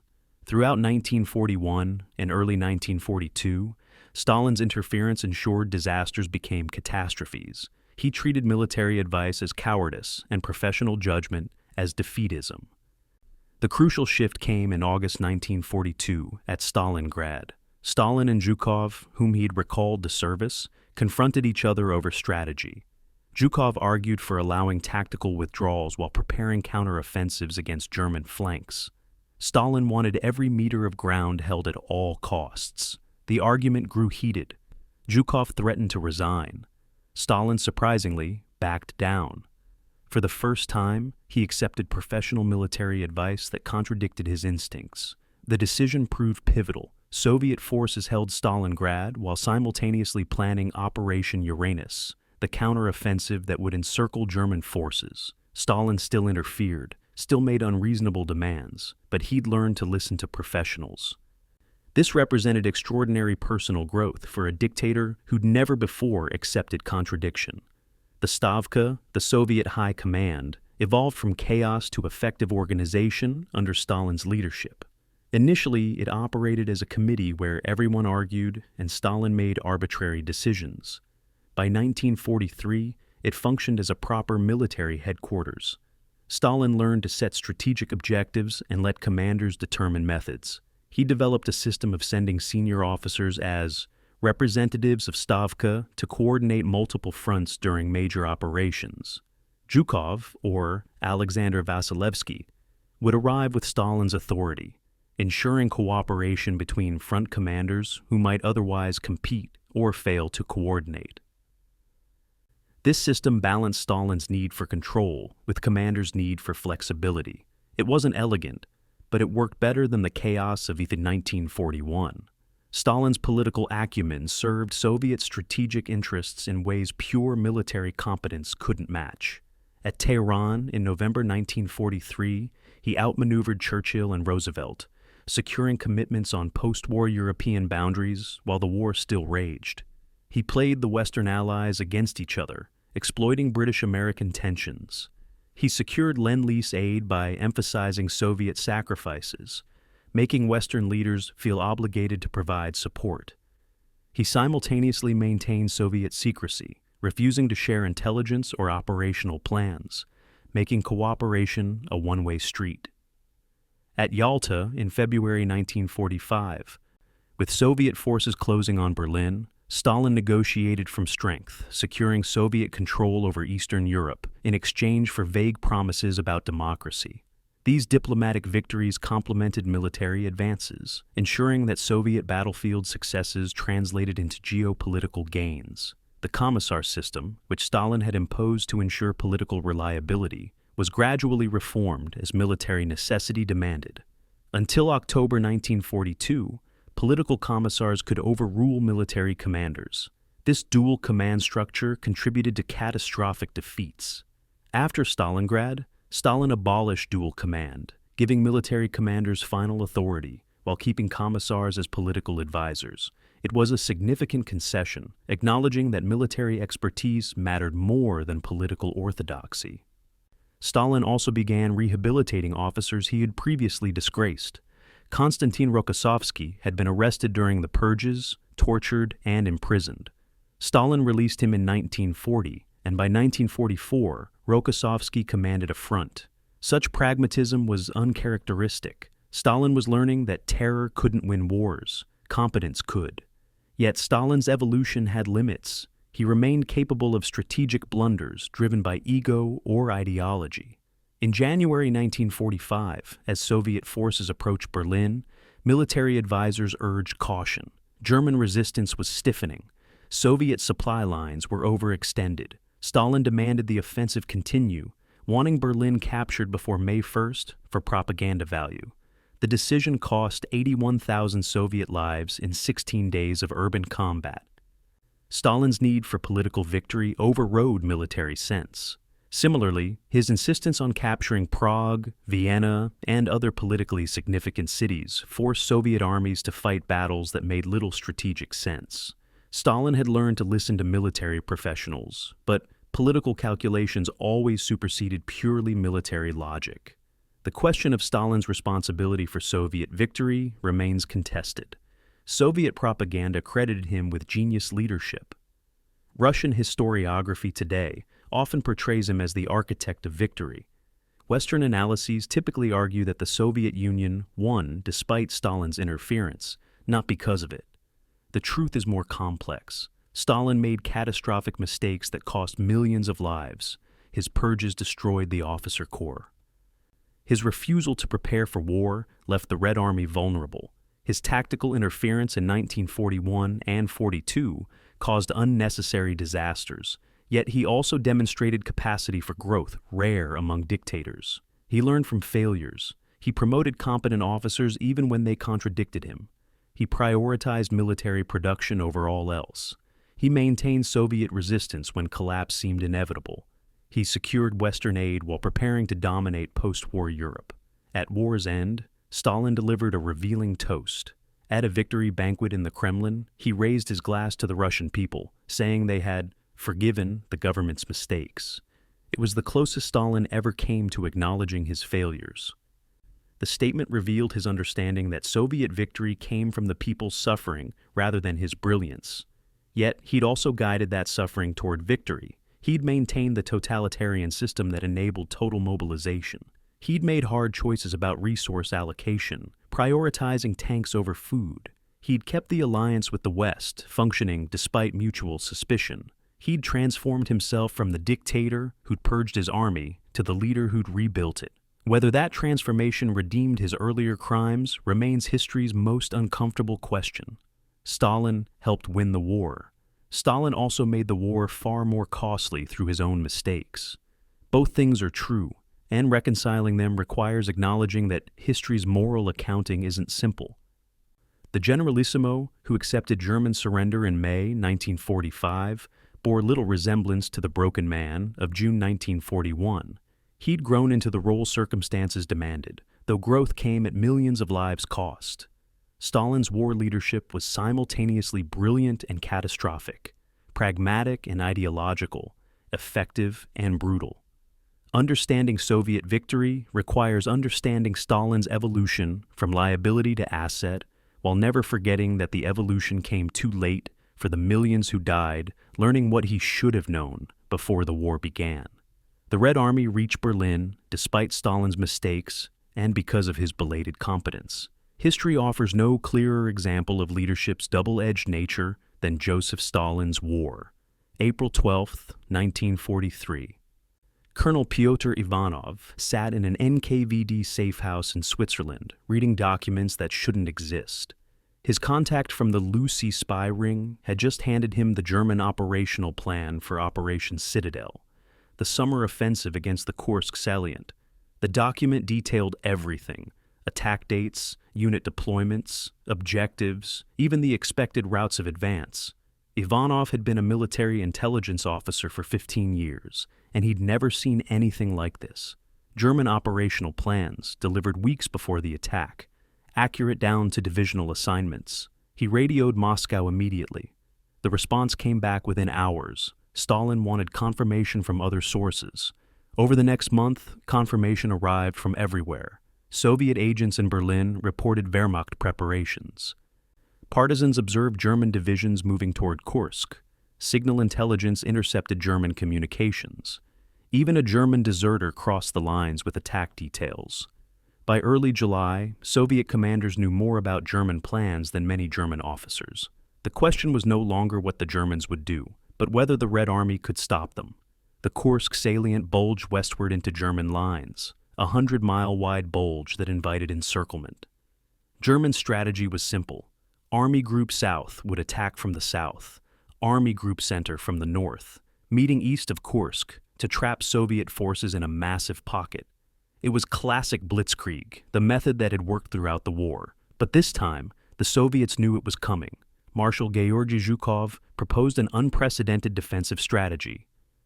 Rather than try to preempt the German attack, Soviet forces would prepare defense in depth, absorb the German assault, bleed the Wehrmacht white, then counterattack when German forces were exhausted. It was a calculated risk. Soviet doctrine traditionally emphasized offensive action.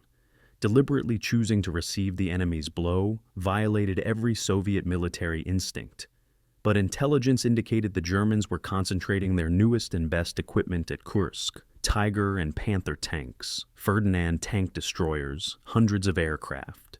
Zhukov argued that attacking such a concentration would be suicidal. Better to let the Germans attack prepared defenses.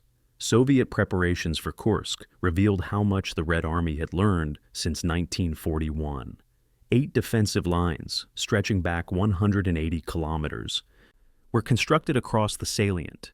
Each line consisted of trenches, anti-tank ditches, minefields, and artillery positions. Soviet engineers laid 1.3 million anti-tank mines and 660,000 anti-personnel mines. That's 20,000 mines per kilometer of front. Artillery was concentrated in unprecedented density, 2,400 guns and mortars per kilometer at key defensive sectors. Tank reserves positioned behind the lines could counterattack any German breakthrough. 1.3 million Soviet troops, 3,300 tanks, 20,000 guns, and 2,800 aircraft defended the salient. The Voronezh Front alone, defending the southern face, deployed 19,000 artillery pieces. Soviet defensive preparation exceeded anything seen in modern warfare. July 5th, 1943, 2:20 in the morning. Soviet artillery erupted across the Kursk front. This wasn't the opening of battle. It was a spoiling bombardment, fired at German assembly areas 1 hour before the scheduled German attack. Soviet intelligence knew the German H-hour. They fired first. German soldiers, preparing for their own attack, suddenly found themselves under massive bombardment. It didn't stop the German offensive, but it disrupted timing, caused casualties, and demonstrated something unprecedented. The Red Army had achieved information superiority over the Wehrmacht. At 4:30 that morning, German forces attacked anyway. 20 divisions, over 500,000 men, 900 tanks, and 600 aircraft struck the northern face. Another 11 panzer divisions hit the southern face. The largest armored offensive in history had begun. The new German tanks were formidable.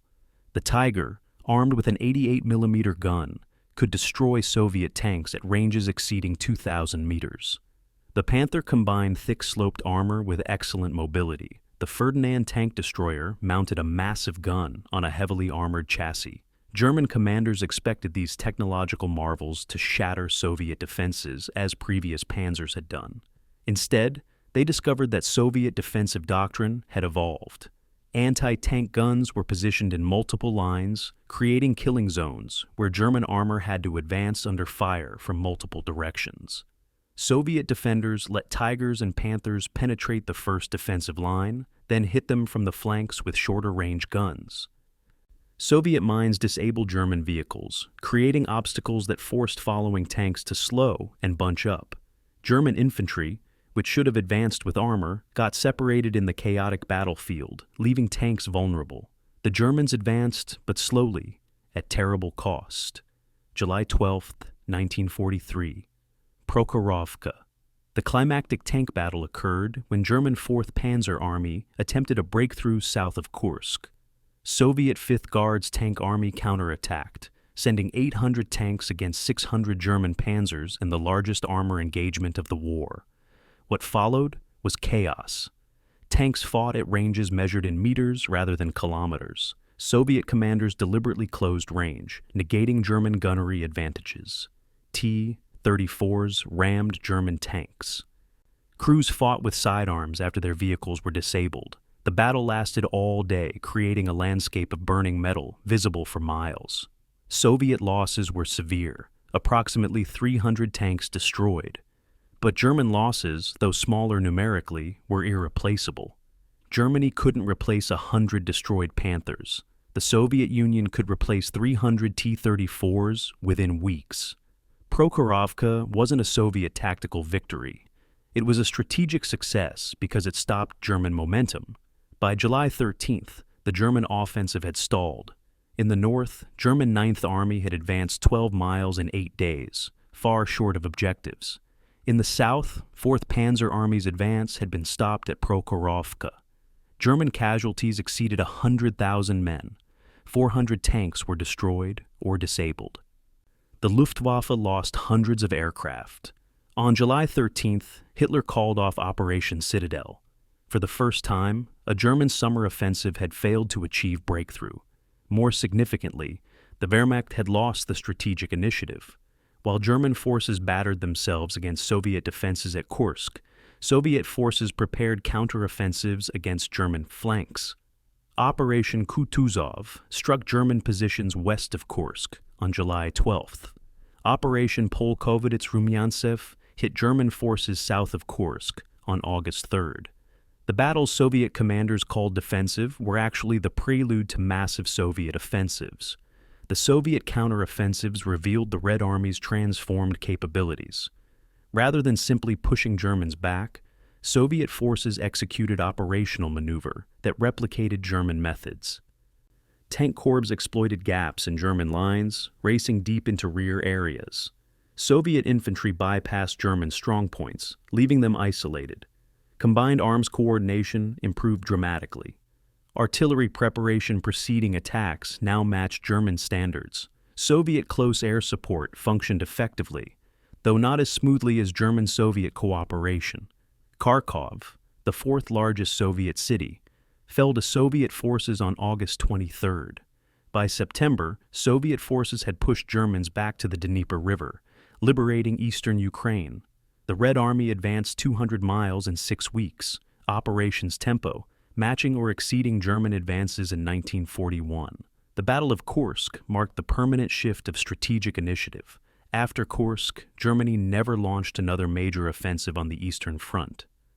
Every subsequent German operation was reactive, responding to Soviet attacks rather than initiating them. Wehrmacht commanders realized they'd lost the qualitative edge that had compensated for Soviet quantitative advantages. Soviet tanks might still be individually inferior to Tigers and Panthers, but Soviet operational art had become sophisticated enough to negate German advantages. Soviet commanders understood how to mass forces at decisive points, how to deceive German intelligence, how to coordinate combined arms, and how to sustain offensive operations deep into enemy territory. These were lessons learned through disasters, purchased with millions of lives, but they'd been learned. German casualties at Kursk, while not catastrophic numerically, were strategically decisive. The Wehrmacht lost its offensive capability. German armored divisions, rebuilt at enormous cost after Stalingrad, were shattered again. The newest German tanks, supposed to restore German technological superiority, had failed to deliver victory. German soldiers who'd believed in inevitable victory now faced an enemy that could match them tactically and overwhelm them strategically. Soviet casualties at Kursk exceeded German losses, as they did in virtually every battle. Soviet forces lost approximately 860,000 casualties, including 257,000 killed. But the Soviet Union could replace these losses. Germany could not replace 200,000 casualties and 400 tanks. The arithmetic of attrition, always favoring the Soviets, now operated on a battlefield where Soviet tactical competence had improved enough to make numbers decisive. Kursk was the battle where Soviet mastery of operational warfare became undeniable. German tactical excellence still existed. German weapons were often superior. German training remained better. But wars aren't won by tactical excellence alone. They're won by successfully translating tactical actions into operational results and operational results into strategic victory. After Kursk, the Red Army demonstrated it could do all three.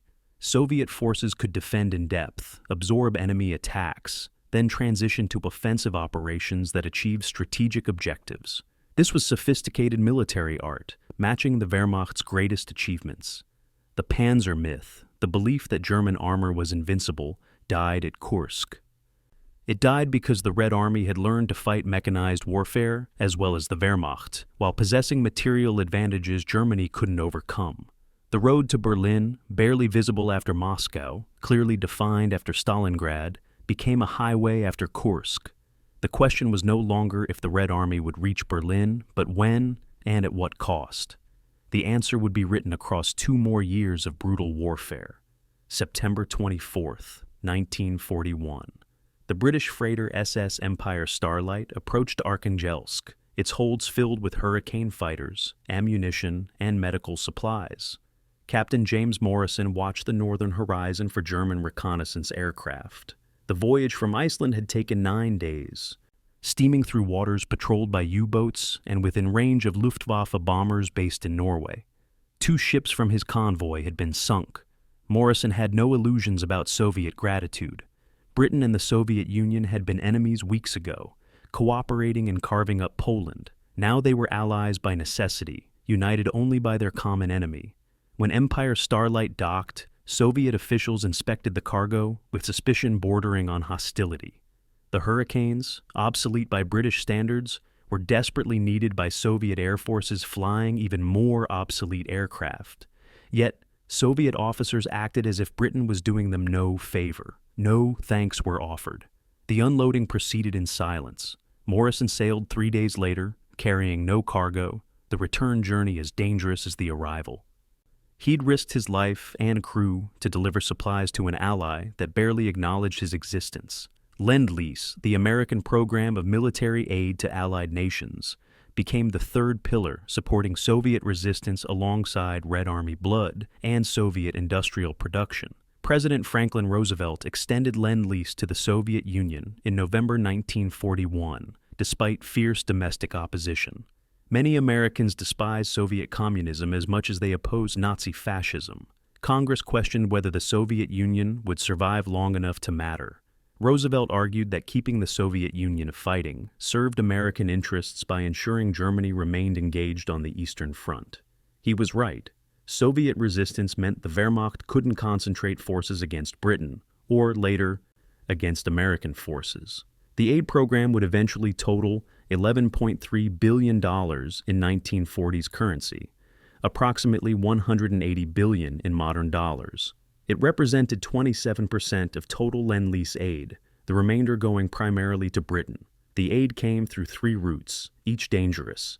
The Arctic convoys, like Empire Starlight's voyage, sailed from Britain to Arkhangelsk and Murmansk, running gauntlets of U-boats and German aircraft. 78 convoys delivered during the war. 85 merchant ships were sunk. The Persian corridor route shipped supplies from the Persian Gulf through Iran to Soviet Azerbaijan, requiring construction of roads and railways through mountain terrain. American trucks drove 1,500 miles from Persian Gulf ports to Baku, a journey taking weeks. The Pacific route shipped supplies from American West Coast ports to Vladivostok. This route was safest because Japan, though allied with Germany, remained technically at peace with the Soviet Union until August 1945.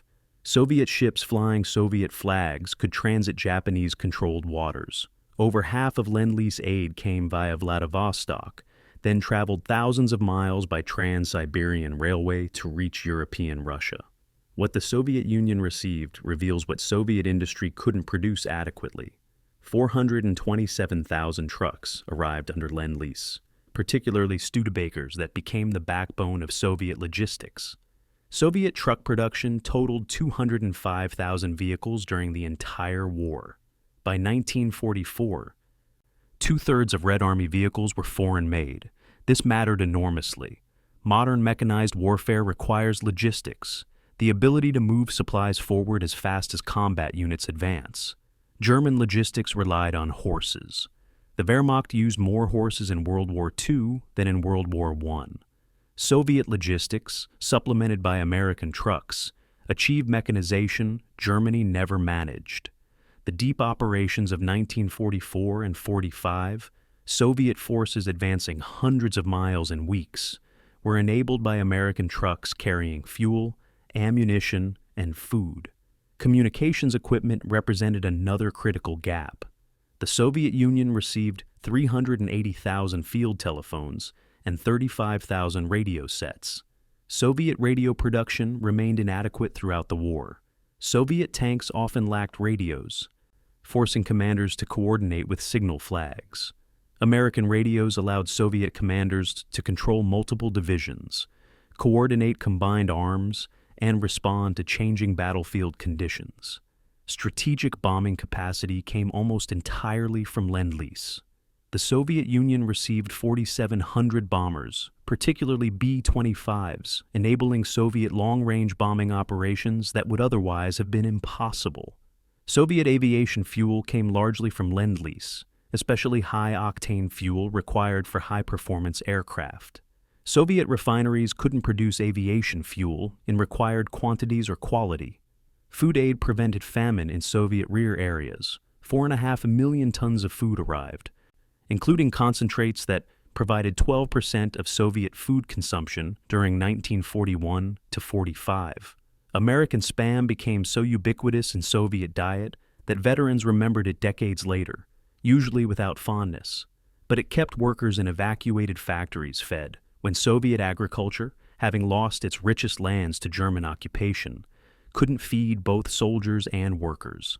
Soviet agriculture never recovered from losing Ukraine and southern Russia. Without American food aid, Soviet urban populations would have faced starvation similar to what Leningrad endured. Railway equipment mattered critically.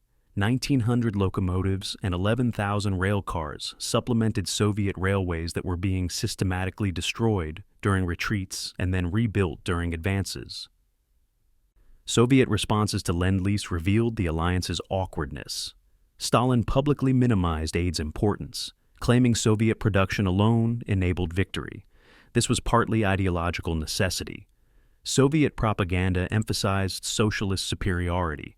Acknowledging dependence on capitalist aid undermined that narrative. But Stalin also feared that Western aid created post-war obligations.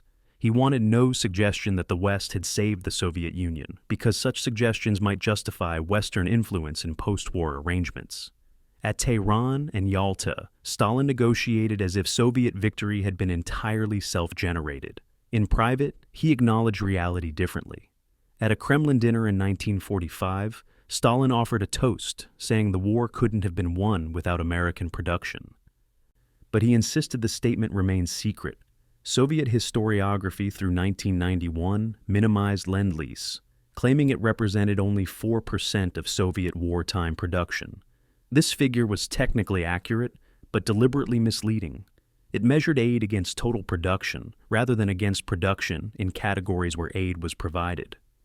The Western Allies had their own frustrations. The Soviet Union provided almost no intelligence sharing, treating Western liaison officers with suspicion. Soviet factories received American machine tools, but refused to allow American observers to verify their use. Soviet officials demanding more aid simultaneously rejected any Western oversight of how aid was used. American diplomats dealing with Soviet counterparts described the relationship as one way. America shipped aid. The Soviets complained it was insufficient, arrived late, or was of poor quality.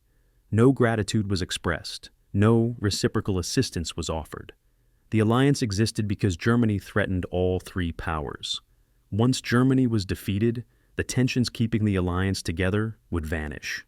The question of Lend-Lease's necessity generated debate that continues today. Soviet and Russian historians argue the aid was helpful, but not decisive, that Soviet victory came from Soviet sacrifice and production. Western historians argue that Soviet offensives in 1944 and 45 would have been impossible without American trucks, radios, and food. The truth lies between extremes. The Soviet Union would likely have defeated Germany even without Lend-Lease, but the war would have lasted longer and cost more Soviet lives. Soviet production focused on weapons, tanks, artillery, aircraft, ammunition. Lend-Lease provided the supporting materials: trucks, radios, fuel, food, machine tools, raw materials. This division allowed Soviet industry to specialize in what it did well, mass-producing combat equipment, while importing what it couldn't produce efficiently. The result was a more effective Soviet war machine than either ally could have created independently. The comparison with British Lend-Lease receipts illustrates differing needs. Britain received $31.4 billion, 3 times Soviet aid. Britain imported food, raw materials, finished weapons, and manufacturing equipment. Britain was a wealthy industrial nation that lacked natural resources and manpower. The Soviet Union had abundant manpower and natural resources but lacked industrial sophistication. American aid to Britain replaced British industrial capacity that had been converted to war production. American aid to the Soviet Union supplemented Soviet production in areas where Soviet industry was weak. Both allies needed aid. Neither could have defeated Germany alone. This interdependence created resentments that would poison post-war relations. The Western Allies felt the Soviets were ungrateful. The Soviets felt the Western Allies delayed opening a second front in France, letting the Red Army bleed while Western forces remained relatively safe. The Lend-Lease program ended abruptly in May 1945, immediately after German surrender. Ships already at sea were recalled. Aid shipments stopped without warning. The sudden termination shocked Soviet officials who'd assumed aid would continue through post-war reconstruction. American officials saw no reason to continue aiding a nation that might become an adversary. The decision contributed to rapidly worsening Soviet-Western relations. Stalin interpreted the aid cutoff as proof that Western cooperation had been purely self-interested, vindicating his suspicion of capitalist motives. American officials interpreted Soviet complaints as typical ingratitude. Both sides were right and wrong. The alliance had been marriage of convenience, never partnership of equals or shared values. Lend-Lease worked because all three powers needed each other. Once that need ended, so did cooperation. The awkward alliance that had defeated Nazi Germany would become the Cold War that divided Europe for 45 years. The weapons that had flowed east under Lend-Lease helped create a Soviet military strong enough to threaten Western Europe. American trucks that carried Soviet soldiers to Berlin would carry them to the Elbe River, where they'd face American forces across a line that would define Europe until 1989. The aid that saved the Soviet Union from Nazi Germany helped create the Soviet threat that would dominate Western strategic thinking for half a century. September 29, 1941. Dina Pronocheva stood in a ravine called Babi Yar outside Kiev. She was Jewish, a Kiev resident who'd ignored German orders to report for resettlement.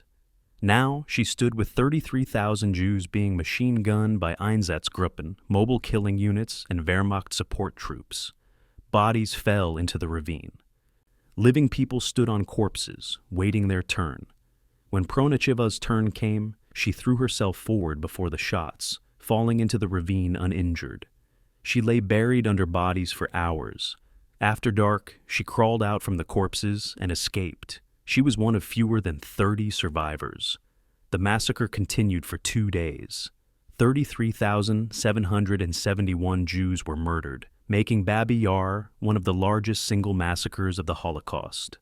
German Einsatzgruppen reports documented the killings with bureaucratic precision, calling them executive measures and special actions.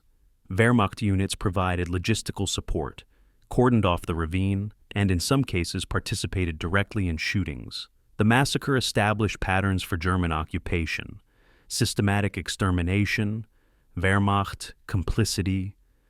and the Nazis' war of annihilation against Slavic and Jewish populations.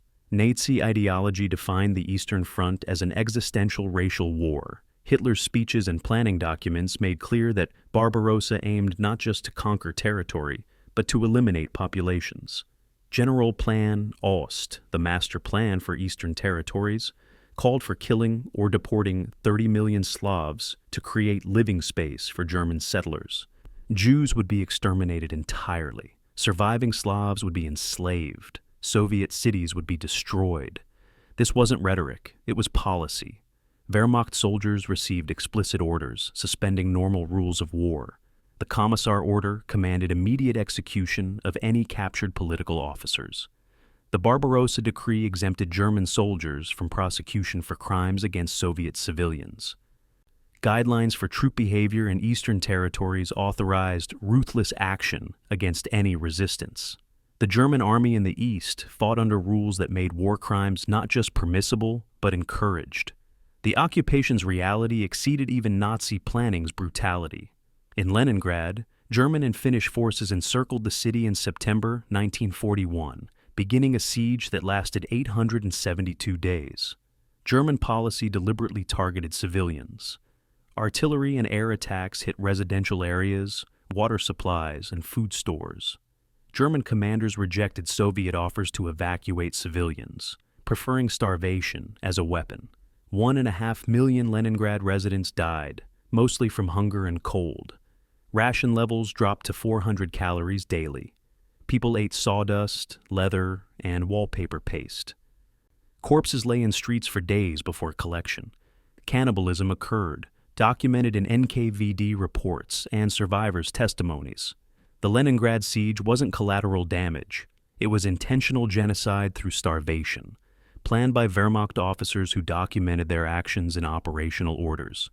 In Byelorussia, German occupation destroyed the social fabric through systematic violence. Of Byelorussia's 9 million pre-war population, 2.2 million died during occupation, 25% of the population. 628 villages were burned with their inhabitants inside, typically in reprisal for partisan activity. German anti-partisan operations made no distinction between combatants and civilians. Any village suspected of supporting partisans was destroyed. Men were shot. Women and children were often burned alive in locked buildings. The most infamous case was Cotton Village, where 149 residents, including 75 children, were herded into a barn and burned to death. German police battalions, often reserve units composed of middle-aged German men, carried out these atrocities alongside SS units. The perpetrators were ordinary men implementing extraordinary evil. Soviet prisoners of war faced conditions that violated every convention of warfare.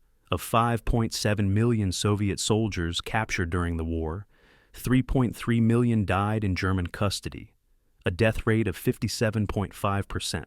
For comparison, 3.6% of Western Allied POWs died in German captivity. The differential wasn't accidental. Nazi ideology classified Soviets as subhuman. Wehrmacht logistics made no provision for feeding Soviet prisoners. Open-air camps held tens of thousands of men with no shelter, no sanitation, no food distribution. Prisoners died from exposure, disease, and starvation. German guards shot prisoners for entertainment or minor infractions. The Hunger Plan, developed by agricultural planners, explicitly called for starving Soviet prisoners to free food supplies for Germany. This wasn't neglect. It was intentional elimination through starvation. Soviet partisan warfare emerged partly from these occupation conditions. Partisan units formed in forests and swamps, attacking German supply lines, ambushing convoys, and sabotaging railways.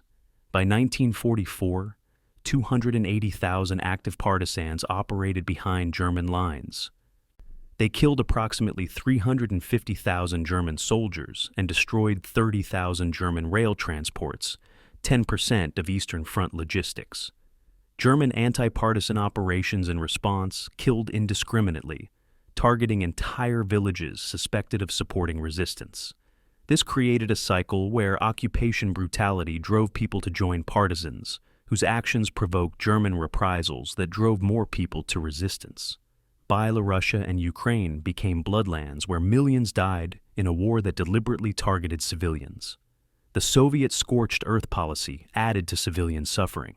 As Red Army forces retreated, NKVD units destroyed everything potentially useful to Germans: crops, livestock, buildings, bridges, factories. Stalin's July 1941 directive ordered that Germans should find not a single railway engine, not a wagon, not a pound of bread, not a liter of fuel. Soviet forces burned villages they retreated from. Collective farms were torched. Citizens caught between advancing Germans and retreating Soviets faced starvation, regardless of who controlled the territory. This policy was militarily rational, denying resources to the enemy. It was also catastrophic for civilians who became victims of both armies' strategies. Soviet liberation often resembled conquest. As Red Army forces advanced westward in 1944 and 45, they encountered populations who'd lived under German occupation for years. In some areas, particularly Baltic states and western Ukraine, locals had initially welcomed Germans as liberators from Soviet rule. The NKVD had conducted mass deportations and executions in these territories in 1940 to 41. Some locals collaborated with Germans or joined anti-Soviet partisan units. When the Red Army returned, retribution was savage. NKVD troops arrested tens of thousands as collaborators. Entire villages suspected of supporting German occupation faced deportation to Siberia. Ukrainian and Baltic populations were collectively punished for some members' collaboration. The line between liberator and occupier blurred. Sexual violence by Soviet troops became endemic as the Red Army advanced into Eastern Europe. Soviet soldiers, indoctrinated with hatred through propaganda emphasizing German atrocities, took revenge on civilian populations. The systematic rape of German women in 1945 is well documented, with estimates ranging from 100,000 to 2 million victims. But rape occurred in liberated territories too. Polish, Hungarian, and Romanian women reported attacks by Soviet soldiers. Even in Soviet Ukraine and Byelorussia, liberated populations faced violence from their own army. Military discipline broke down as soldiers who'd witnessed German atrocities sought revenge on any available targets. Soviet military justice occasionally prosecuted rape, but enforcement was inconsistent. Many commanders tolerated or ignored sexual violence as soldiers' reward for combat service. The question of revenge versus justice became central to understanding Soviet behavior. Red Army soldiers had seen their villages burned, their families killed, and evidence of systematic German atrocities. When they entered Germany, they saw wealth and normalcy that contrasted sharply with Soviet suffering. German civilians had largely been spared the war's horrors until 1945. Soviet soldiers responded with rage. Ilya Ehrenberg, Soviet propagandist, published articles urging soldiers to kill the German and break the racial pride of German women. Such propaganda received official sanction until Stalin worried it was getting out of hand. The rape and looting that accompanied the Soviet advance into Germany represented both breakdown of military discipline and deliberate policy of collective punishment. German civilians paid for Wehrmacht crimes, though the Germans who'd committed those crimes were often long gone. Understanding this cycle of atrocity requires acknowledging that all parties violated human dignity, while some violations were quantitatively and qualitatively worse than others. German occupation killed 13.7 million Soviet civilians through deliberate policy aimed at extermination. Soviet retaliation killed hundreds of thousands, but wasn't equivalent in scale or intent. German atrocities were industrialized genocide. Soviet atrocities were revenge and broken discipline. Both were wrong. They weren't equally wrong. The Nazi ideology that drove German behavior sought elimination of entire populations. Soviet behavior, however brutal, didn't aim at genocide. This distinction matters morally even while acknowledging that rape victims and executed civilians experienced horror regardless of perpetrator ideology. The bloodlands of Eastern Europe were created by Nazi Germany's war of annihilation. Soviet responses added to the horror, but didn't create it. Approximately 27 million Soviet citizens died during the war, 17 million of them civilians. The occupation period from 1941 to 44 killed more Soviet civilians than combat killed Soviet soldiers. These deaths weren't incidental to the war. They were its primary purpose. Understanding the Red Army's behavior in victory requires understanding what Soviet soldiers had witnessed in defeat. August 12, 1942.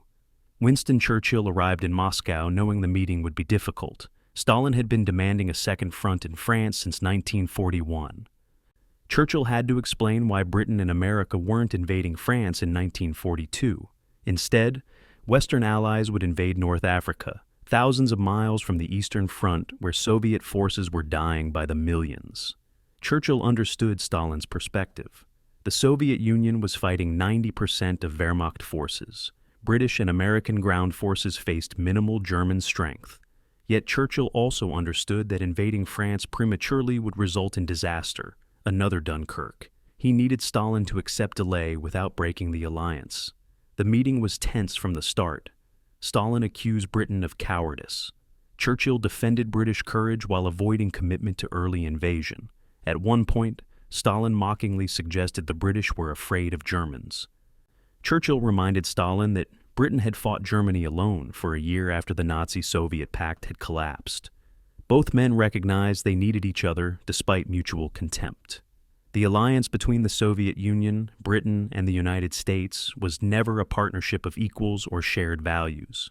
It was temporary convergence of interests, nations that hated each other slightly less than they hated Nazi Germany. Stalin distrusted the capitalist West, convinced that Britain and America wanted the Soviet Union and Germany to destroy each other. Churchill despised communism, having advocated intervention against the Bolsheviks after World War I. Roosevelt was more pragmatic, viewing the Soviet Union as a necessary ally whose system he found distasteful but not threatening.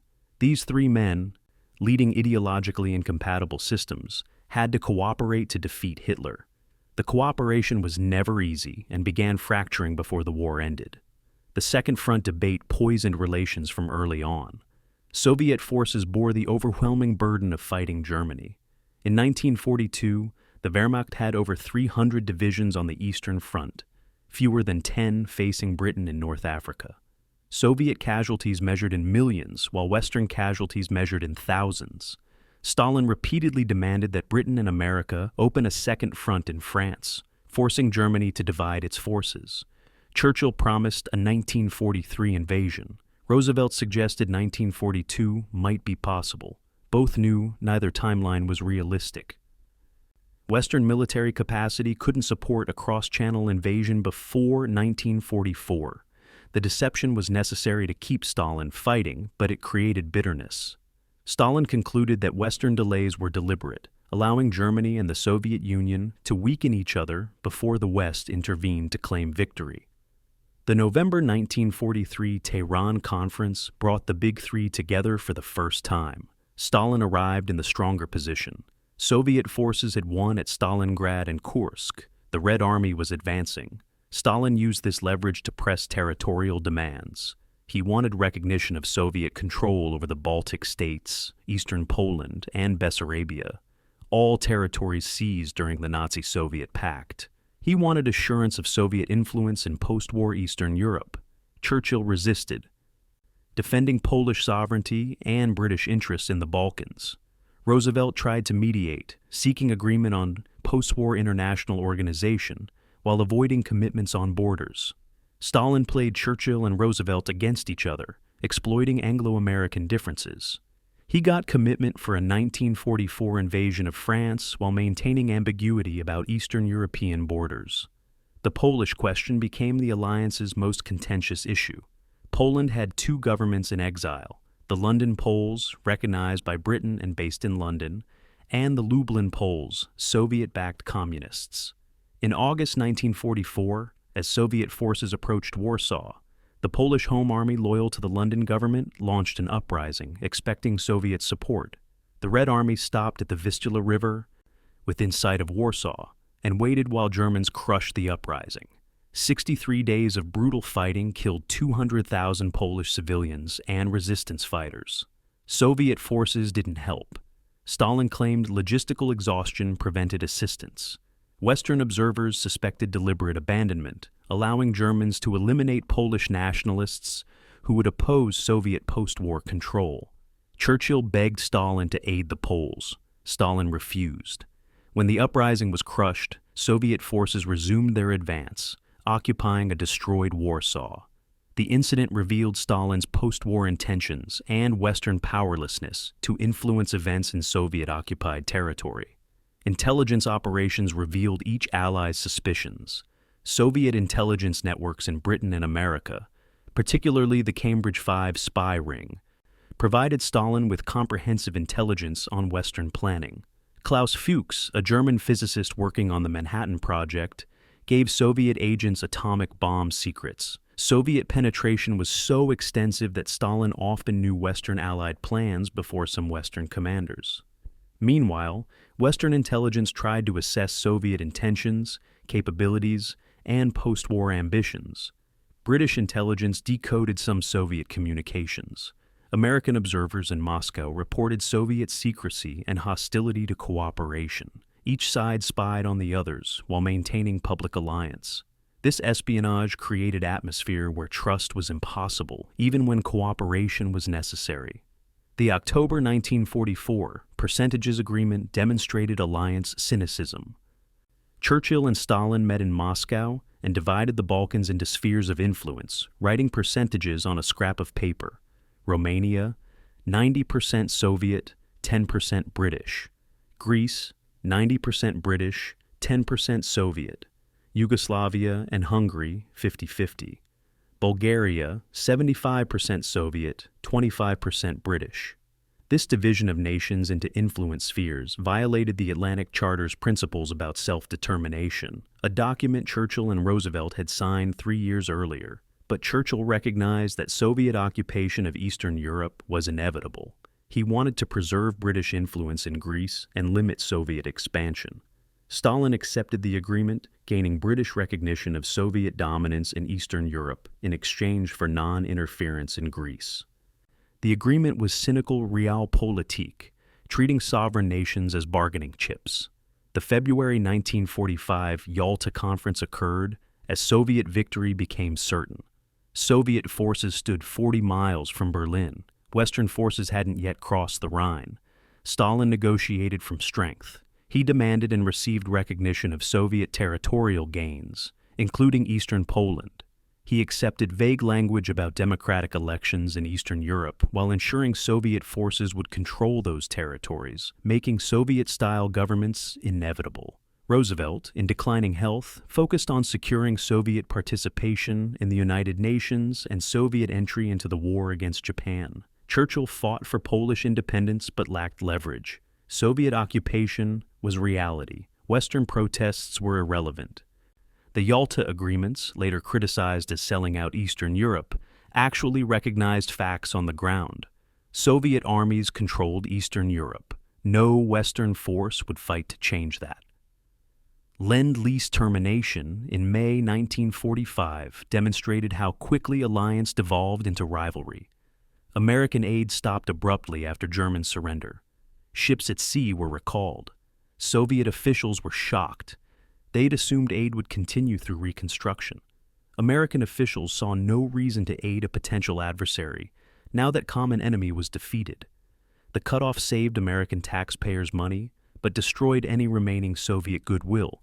Stalin interpreted it as proof that Western cooperation had been purely self-interested. American officials interpreted Soviet complaints as ingratitude. Both were partially right. The alliance had been pragmatic, not idealistic. Once pragmatic reasons for cooperation ended, so did the alliance. The July 1945 Potsdam Conference, the last Big Three meeting, occurred and destroyed Berlin. Germany was defeated. The alliance's purpose had been achieved. Now came the reckoning. Stalin controlled Eastern Europe through military occupation. Truman, Roosevelt's successor, took harder line than his predecessor. Churchill, soon to be voted out of office, watched British power eclipsed by American and Soviet dominance. Discussions about German occupation zones, reparations, and post-war administration revealed unbridgeable differences. Truman informed Stalin of America's atomic bomb, not knowing Stalin already knew from spies. Stalin feigned disinterest, returning to his quarters to order acceleration of Soviet atomic research. The conference produced agreements on German occupation, but failed to resolve fundamental conflicts. The Grand Alliance was over. The Cold War had begun. The alliance's legacy was victory over Nazi Germany, purchased through cooperation between incompatible systems. Stalin's Soviet Union contributed the most blood, losing 27 million citizens. Britain contributed endurance, fighting Germany alone from June 1940 to June 1941. America contributed industrial production and eventually decisive military power. None could have won alone. Together, they defeated the greatest military force the world had seen. But the victory's fruits were poisoned by mutual suspicion that predated the alliance and intensified during it. Stalin's territorial ambitions, Western efforts to contain Soviet expansion, and fundamental ideological incompatibility made post-war conflict inevitable. The alliance that saved Europe from Hitler would divide Europe for 2 generations. Understanding World War II requires understanding this paradox. The alliance that defeated tyranny created conditions for new confrontation. The awkward allies who'd cooperated to destroy Nazi Germany would spend the next 45 years threatening each other with nuclear annihilation. That, too, was part of the war's legacy. June 10, 1944, Major Klaus von Breitenstein, Wehrmacht intelligence officer with Army Group Center, reviewed reconnaissance reports from Byelorussia with growing unease. Soviet activity had increased along his sector. But it didn't look like preparation for major offensive. Signal intelligence indicated Soviet forces massing in Ukraine, 600 miles south. Aerial reconnaissance showed tanks concentrations near Kovel. Prisoner interrogations confirmed large-scale Soviet preparations in the south. Von Breitenstein's training told him to believe the evidence. Yet something felt wrong. Minor indicators suggested heavier Soviet presence in Byelorussia than reconnaissance revealed. Increased partisan activity, occasional radio intercepts, agent reports of troop movements at night. His superiors dismissed his concerns. The evidence clearly indicated the main Soviet summer offensive would come in Ukraine. Army Group Center's position in Byelorussia seemed secure. Von Breitenstein filed his reports and waited. On June 23rd, when the Soviet offensive exploded across Army Group Center's front with overwhelming force, he understood.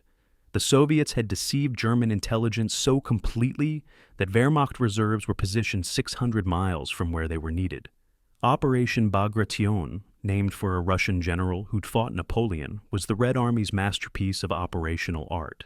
Soviet planning began in April 1944 with clear objectives: destroy German Army Group Center, liberate Byelorussia, and advance Soviet forces to Poland's borders.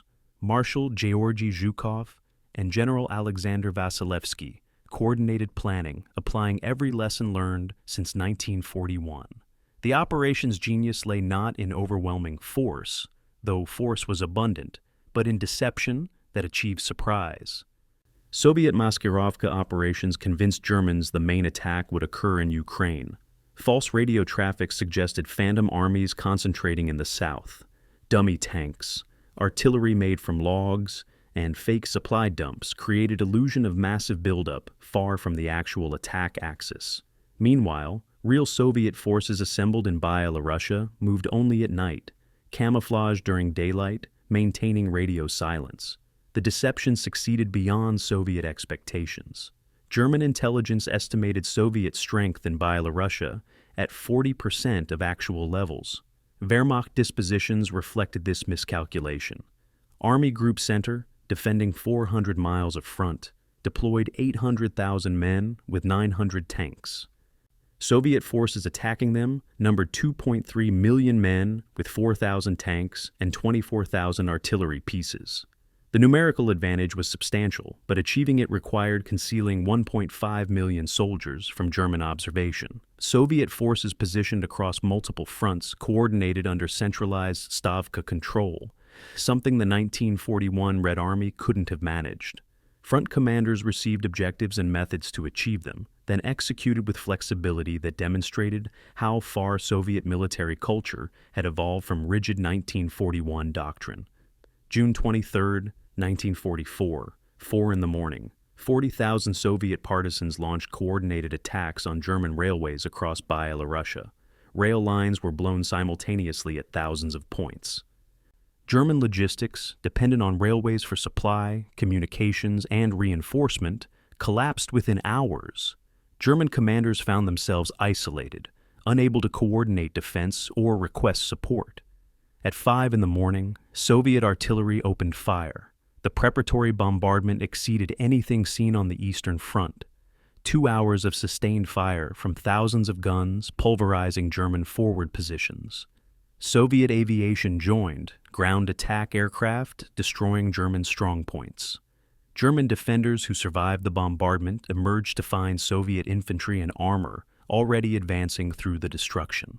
The Soviet advance through Byelorussia demonstrated operational tempo that matched or exceeded German 1941 achievements. 1st Ukrainian Front under Marshal Ivan Konev, 1st Byelorussian Front under General Konstantin Rokossovsky, and 2nd and 3rd Byelorussian Fronts under Generals Ivan Zakharenko and Chernyakhovsky attacked simultaneously. Creating multiple penetrations German commanders couldn't seal. Wehrmacht doctrine called for elastic defense, allowing breakthroughs then containing them with mobile reserves.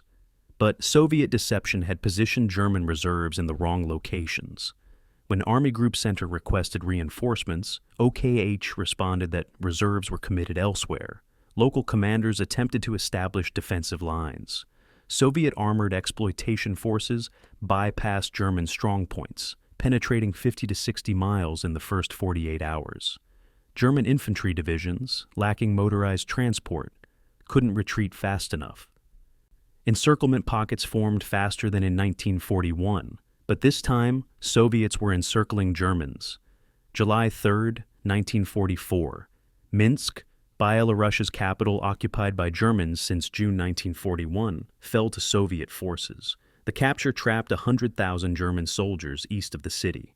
Hitler had forbidden retreat, insisting every position be held. His orders ensured maximum German losses. Trapped Wehrmacht units attempted breakout, only a fraction succeeding.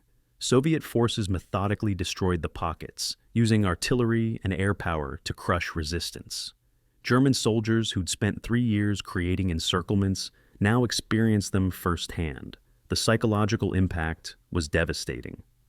Wehrmacht troops who had believed in German tactical superiority faced an enemy executing operational maneuver better than they could counter. Soviet operational tempo averaged 12 miles per day for 68 consecutive days, matching German 1941 advance rates despite Soviet forces operating farther from their supply bases. American Lend-Lease trucks enabled this tempo, carrying supplies forward faster than horse-drawn German logistics could move. Soviet doctrine had evolved to emphasize logistics and sustainability. Unlike 1941 Soviet counterattacks that outran their supplies and stalled, 1944 offensives maintained momentum through better planning. Mobile supply units followed advancing forces. Engineers repaired roads and bridges immediately after capture. Aviation flew supply missions to forward units. The Red Army had learned that operational success required logistical sophistication, not just tactical victories. By August 29th, Operation Bagration was officially complete, though operations continued into autumn. The results exceeded Soviet expectations and shattered German defensive capabilities. Army Group Center had been destroyed as a fighting force. 28 of its 34 divisions were eliminated.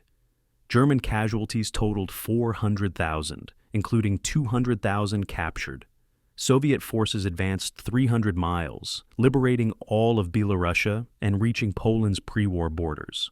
The destruction exceeded German losses at Stalingrad, both proportionally and strategically. At Stalingrad, Germany lost 1 army. At Bagration, Germany lost an entire army group, representing 25% of Wehrmacht's Eastern Front strength. The operation revealed Soviet mastery of operational art. German commanders analyzing Bagration recognized that they'd been outmaneuvered strategically, deceived operationally, and overwhelmed tactically. Soviet deception convinced German intelligence to position reserves incorrectly. Soviet operational planning achieved simultaneous breakthroughs that prevented German response.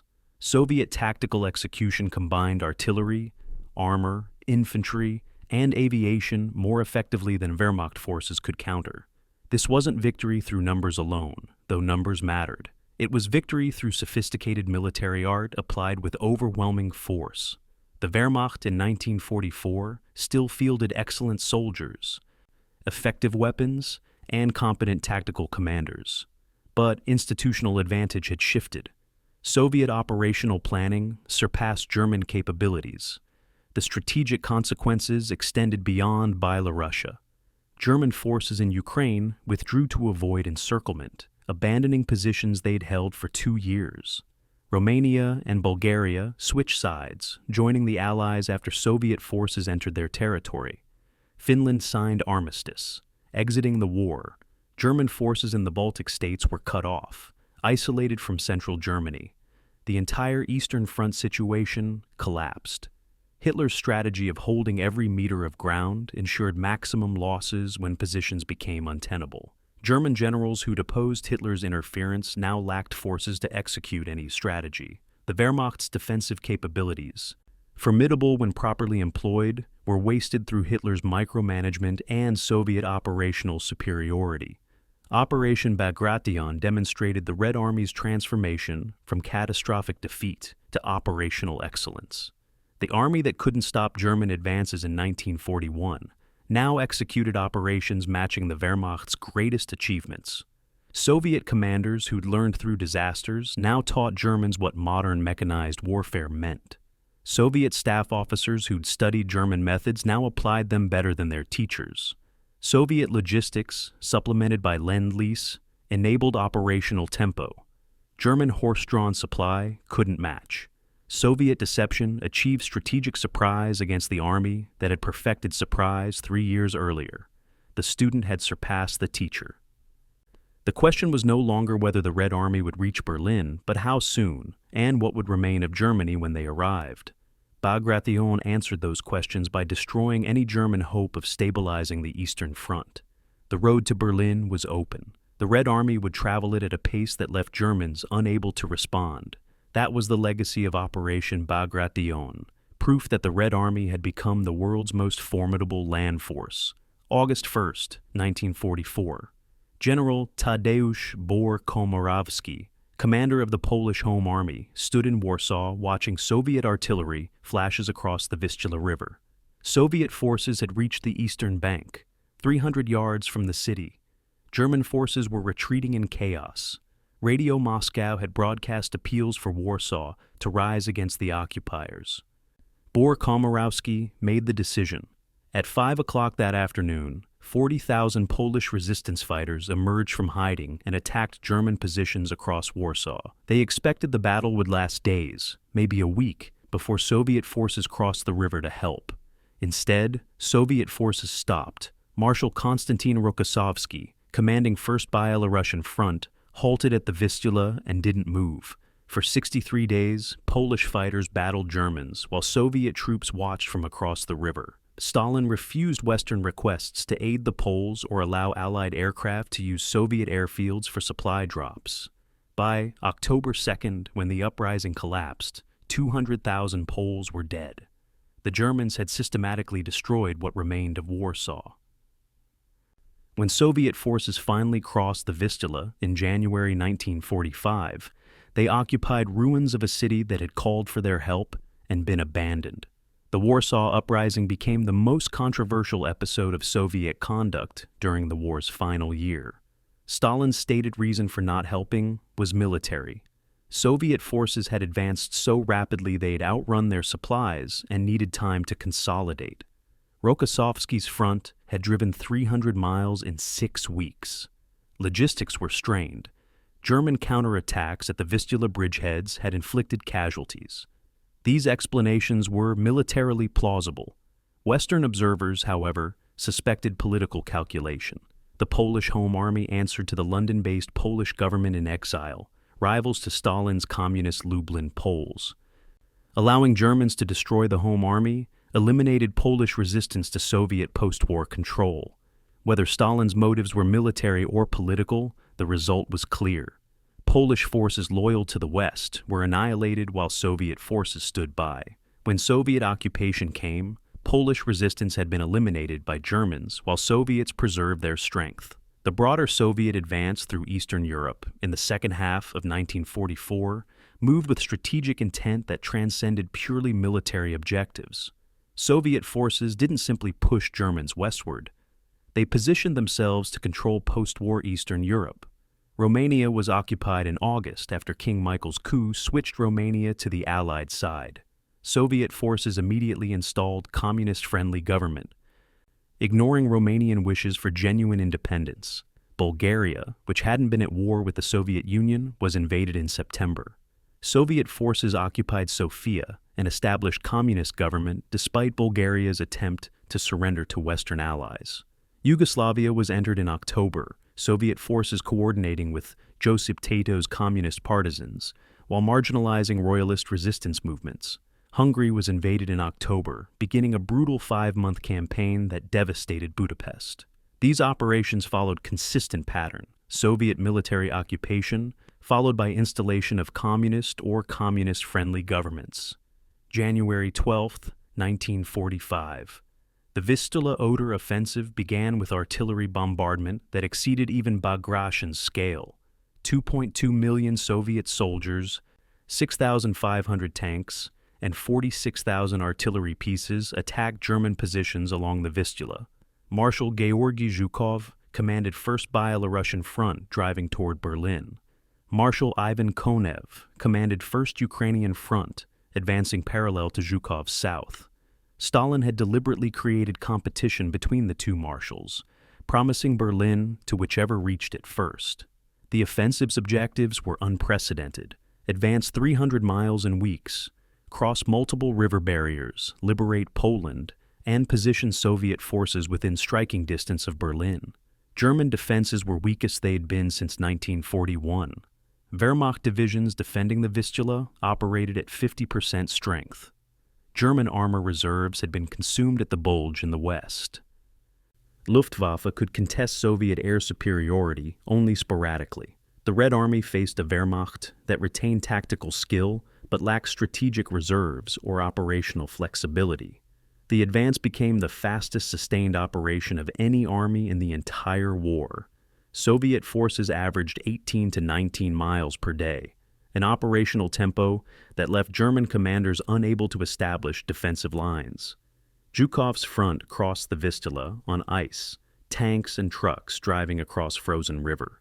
Lodz, Poland's second city, fell on January 19th. Poznan was bypassed and besieged. Soviet tank armies, operating independently with their own logistics, raced ahead of infantry, creating chaos in German rear areas. German civilians fleeing westward mixed with retreating Wehrmacht units. Refugees clogged roads, preventing German reinforcements from reaching the front. Soviet aviation attacked transportation networks, creating gridlock that paralyzed German response. By January 31st, 1st Byelorussian Front had reached the Oder River, 40 miles from Berlin. The advance covered 300 miles in 23 days, faster than any offensive in modern warfare. The operational success created strategic vulnerability. Soviet forces had advanced so rapidly they'd created a 300-mile deep salient with exposed flanks. German forces in East Prussia, bypassed by the Soviet advance, could potentially counterattack. Hungarian and Czech territories remained in German hands, threatening Soviet southern flank. Logistics supporting the advance were stretched to breaking point. Soviet frontline units outran their supply trains by days. American Lend-Lease trucks carried supplies forward, but even they couldn't maintain the pace. Tanks advanced with limited ammunition. Infantry divisions marched with reduced rations. Soviet commanders faced a choice: exploit toward Berlin immediately, or pause to consolidate flanks and restore logistics. Stalin wanted Berlin. His marshals urged caution. Political objectives and military prudence conflicted. The conduct of Soviet forces during this advance revealed the Red Army at its worst. Soldiers entering German territory carried 3 years of hatred. Soviet propaganda, particularly Ilya Ehrenberg's articles, had encouraged vengeance. Kill the German became semi-official policy. What followed was systematic looting, rape, and murder that Soviet military justice barely attempted to control. German civilians fled westward in millions, terrified of Soviet occupation. Those who remained faced violence that varied by unit and commander, but occurred across all Soviet forces. Women from 8 to 80 were raped. Property was looted systematically. Civilians were killed for resistance or for no reason.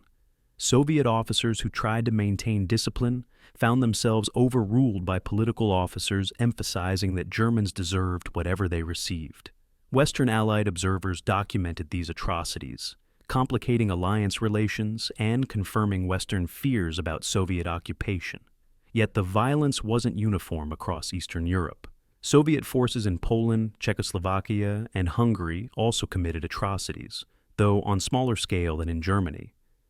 The pattern suggested that violence intensity correlated with propaganda emphasis and perceived enemy status. Germans, blamed for starting the war and committing genocide, faced worse treatment. Poles, despite being Slavic allies, faced significant violence, particularly from NKVD units securing Soviet control. Hungarians and Romanians, former German allies, faced moderate violence. Czechs and Slovaks, viewed more favorably, faced least violence. This suggests Soviet behavior resulted from combination of rage, propaganda, breakdown in discipline, and deliberate intimidation to establish Soviet dominance. The strategic pause at the Oder in February 1945 generated controversy that persists. Soviet forces stood 40 miles from Berlin with momentum and German forces disorganized. Some Western historians argue immediate attack could have captured Berlin in February, ending the war months earlier. Soviet military historians justify the pause as necessary to consolidate gains, reduce pockets, bypass during advance, and prepare logistics for final offensive. German counterattacks in Pomerania in February demonstrated risks of exposed flanks. Soviet forces in East Prussia fought until April to eliminate German forces there. Hungarian campaign continued through March. The pause, from this perspective, was military necessity. Critics note, however, that delay allowed Germany to organize Berlin's defenses, ultimately costing more Soviet lives than immediate assault would have. Political calculations also influenced the pause. Stalin wanted to consolidate Soviet control over occupied territories before final offensive. NKVD units followed combat forces, establishing communist administrations and arresting potential opponents. Polish territory came under firm Soviet control. Romanian and Bulgarian governments were forced to accept Soviet terms. Churchill's percentages agreement was implemented. Greece went to British sphere despite communist resistance, while Romania and Bulgaria came under Soviet control. The pause allowed political consolidation that immediate advance toward Berlin would have prevented. Stalin was fighting 2 wars simultaneously: military campaign against Germany and political campaign for post-war control. The military campaign required pausing to consolidate. The political campaign required ensuring Soviet occupation before Western allies could influence post-war arrangements. By March 1945, Soviet forces had positioned themselves to dominate post-war Eastern Europe through military occupation that Western allies couldn't contest. Churchill protested Soviet violations of Yalta agreements about democratic governance. Roosevelt, dying, could do little. The reality was that Soviet forces occupied the territory. Western protests were diplomatically noted and practically ignored. Soviet occupation came with NKVD apparatus that arrested fascists, bourgeois nationalists, and anyone opposing communist control. Show trials eliminated opposition leaders. Communist parties, backed by Soviet military presence, seized power through controlled elections or outright coups. The liberation of Eastern Europe from Nazi occupation became Soviet occupation that would last 45 years. The race through Eastern Europe from Warsaw to the Oder demonstrated the Red Army's transformation into a military force capable of sustained operations deeper than German blitzkrieg. Soviet logistics, though strained, maintained offensive better than Wehrmacht logistics ever had. Soviet operational art achieved rapid advances while maintaining sufficient control to prevent German counterattacks from disrupting the offensive. Soviet combined arms coordination functioned effectively enough to overwhelm German defenses systematically, yet victory revealed moral complexities. The army liberating Europe from fascism committed atrocities that betrayed liberation's promise. Populations liberated found themselves under new occupation, sometimes harsher than what they'd escaped. The Red Army that reached the Oder was simultaneously liberator and conqueror, victor and victimizer. Understanding this duality requires acknowledging that Soviet soldiers were capable of both heroic sacrifice and terrible cruelty, often within the same units, sometimes by the same individuals. The road from the Vistula to the Oder was paved with German bodies and German suffering. It was also paved with destroyed Polish resistance and occupied Eastern European nations, whose hopes for genuine independence died under Soviet control. That was the price of Soviet victory, paid partly by those the Red Army claimed to liberate.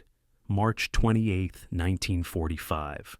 General Dwight Eisenhower sent a telegram directly to Joseph Stalin, bypassing normal diplomatic channels. The message was simple. American forces would halt at the Elbe River, leaving Berlin to Soviet forces. Eisenhower explained this as military decision based on where agreed occupation zones placed boundaries.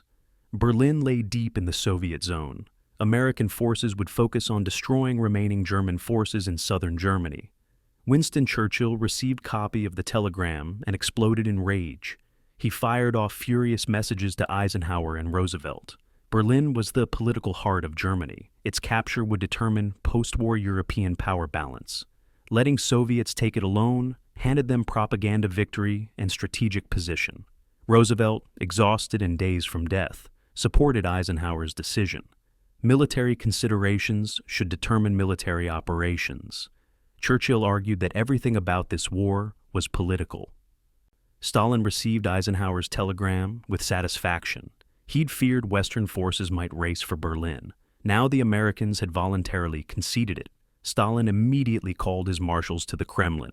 He lied to them, claiming Western forces were preparing to capture Berlin first. Soviet forces must attack immediately to beat the West. The race for Berlin, from Stalin's perspective, wasn't against Germans, but against his allies. Stalin's deception revealed how political objectives dominated military strategy in the war's final months. The Soviet dictator knew Germany was defeated. The question was, who would occupy which territories, determining post-war influence. Stalin wanted Soviet forces to control as much territory as possible before fighting stopped. Every mile westward represented future Soviet power. Every capital city captured meant another government Stalin could influence. Military operations became tools of geopolitical positioning. Casualties were acceptable if they achieved political objectives. This calculation would cost tens of thousands of Soviet lives in battles that had limited military necessity but significant political value. The planning for Berlin's assault began immediately after Eisenhower's telegram. Stalin summoned Zhukov and Konev to Moscow on April 1st. He showed them Eisenhower's message, then lied, claiming Western intelligence suggested the West might attack Berlin despite Eisenhower's assurance. The truth didn't matter. Stalin wanted his marshals motivated by competition with the West and with each other. He deliberately created rivalry between Zhukov and Konev. First Byelorussian Front under Zhukov would attack Berlin from the east. First Ukrainian Front under Konev would attack from the south. Stalin drew the boundary between their fronts on a map, but made it end at Berlin's outskirts, creating ambiguity about who would capture the city center. Both marshals understood. Whoever reached the Reichstag first would achieve immortal glory. Stalin's management style pitted subordinates against each other, ensuring maximum effort and preventing coalitions against him. At Berlin, this meant two Soviet fronts would race each other while fighting Germans. The force assembled for Berlin exceeded any previous Soviet operation. 2.5 million soldiers, 6,250 tanks, and 41,600 artillery pieces concentrated for the assault. That's one artillery piece per 13 feet of front at breakthrough sectors. Soviet planners estimated 100,000 casualties. The estimate proved nearly accurate, suggesting Soviet operational planning had become sophisticated enough to predict losses based on defensive strength analysis. But the casualties were acceptable to Stalin. Berlin had to fall before May 1st, International Workers' Day, for propaganda value.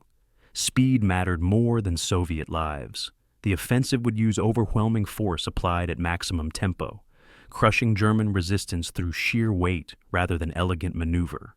April 16, 1945, 3 in the morning. Soviet artillery opened fire on German positions along the Oder. The bombardment lasted 20 minutes, then Zhukov ordered searchlights switched on. 143 searchlights illuminated the battlefield, blinding German defenders and lighting Soviet advance. The tactic backfired. Smoke and dust from the bombardment reflected searchlight beams back into Soviet eyes, blinding attackers worse than defenders. German machine guns opened fire on illuminated Soviet troops. The advance stalled. Zhukov threw in reserves, forcing breakthrough through weight of numbers. But first Byelorussian front's attack on Silo Heights, the defensive position guarding Berlin's eastern approaches, became a bloodbath. Soviet forces took 30,000 casualties on the first day, achieving objectives Zhukov had expected to capture in hours. The failure infuriated Zhukov and Stalin. It also energized Konev, attacking further south, who broke through German lines more easily and began racing north toward Berlin. The competition between Zhukov and Konev for Berlin's glory drove Soviet operations faster than tactical prudence suggested. Both marshals pushed their forces relentlessly. Tank armies advanced day and night. Infantry divisions marched until men collapsed from exhaustion. Supply lines couldn't keep pace, and Soviet tanks fought with reduced ammunition. But momentum mattered more than proper preparation. Konev's forces reached Berlin's southern suburbs first, causing Stalin to redraw front boundaries, allowing Konev to attack the city. Zhukov, fearing Konev would claim victory, pushed First Byelorussian Front harder. Soviet casualties mounted as exhausted troops attacked fortified positions. This wasn't careful operational art. It was brutal assault driven by political deadlines and marshals' egos. German defenders, though outnumbered and hopeless, fought desperately because they knew Soviet occupation's nature. Each day of delay allowed more German civilians to flee west toward American lines. April 21st.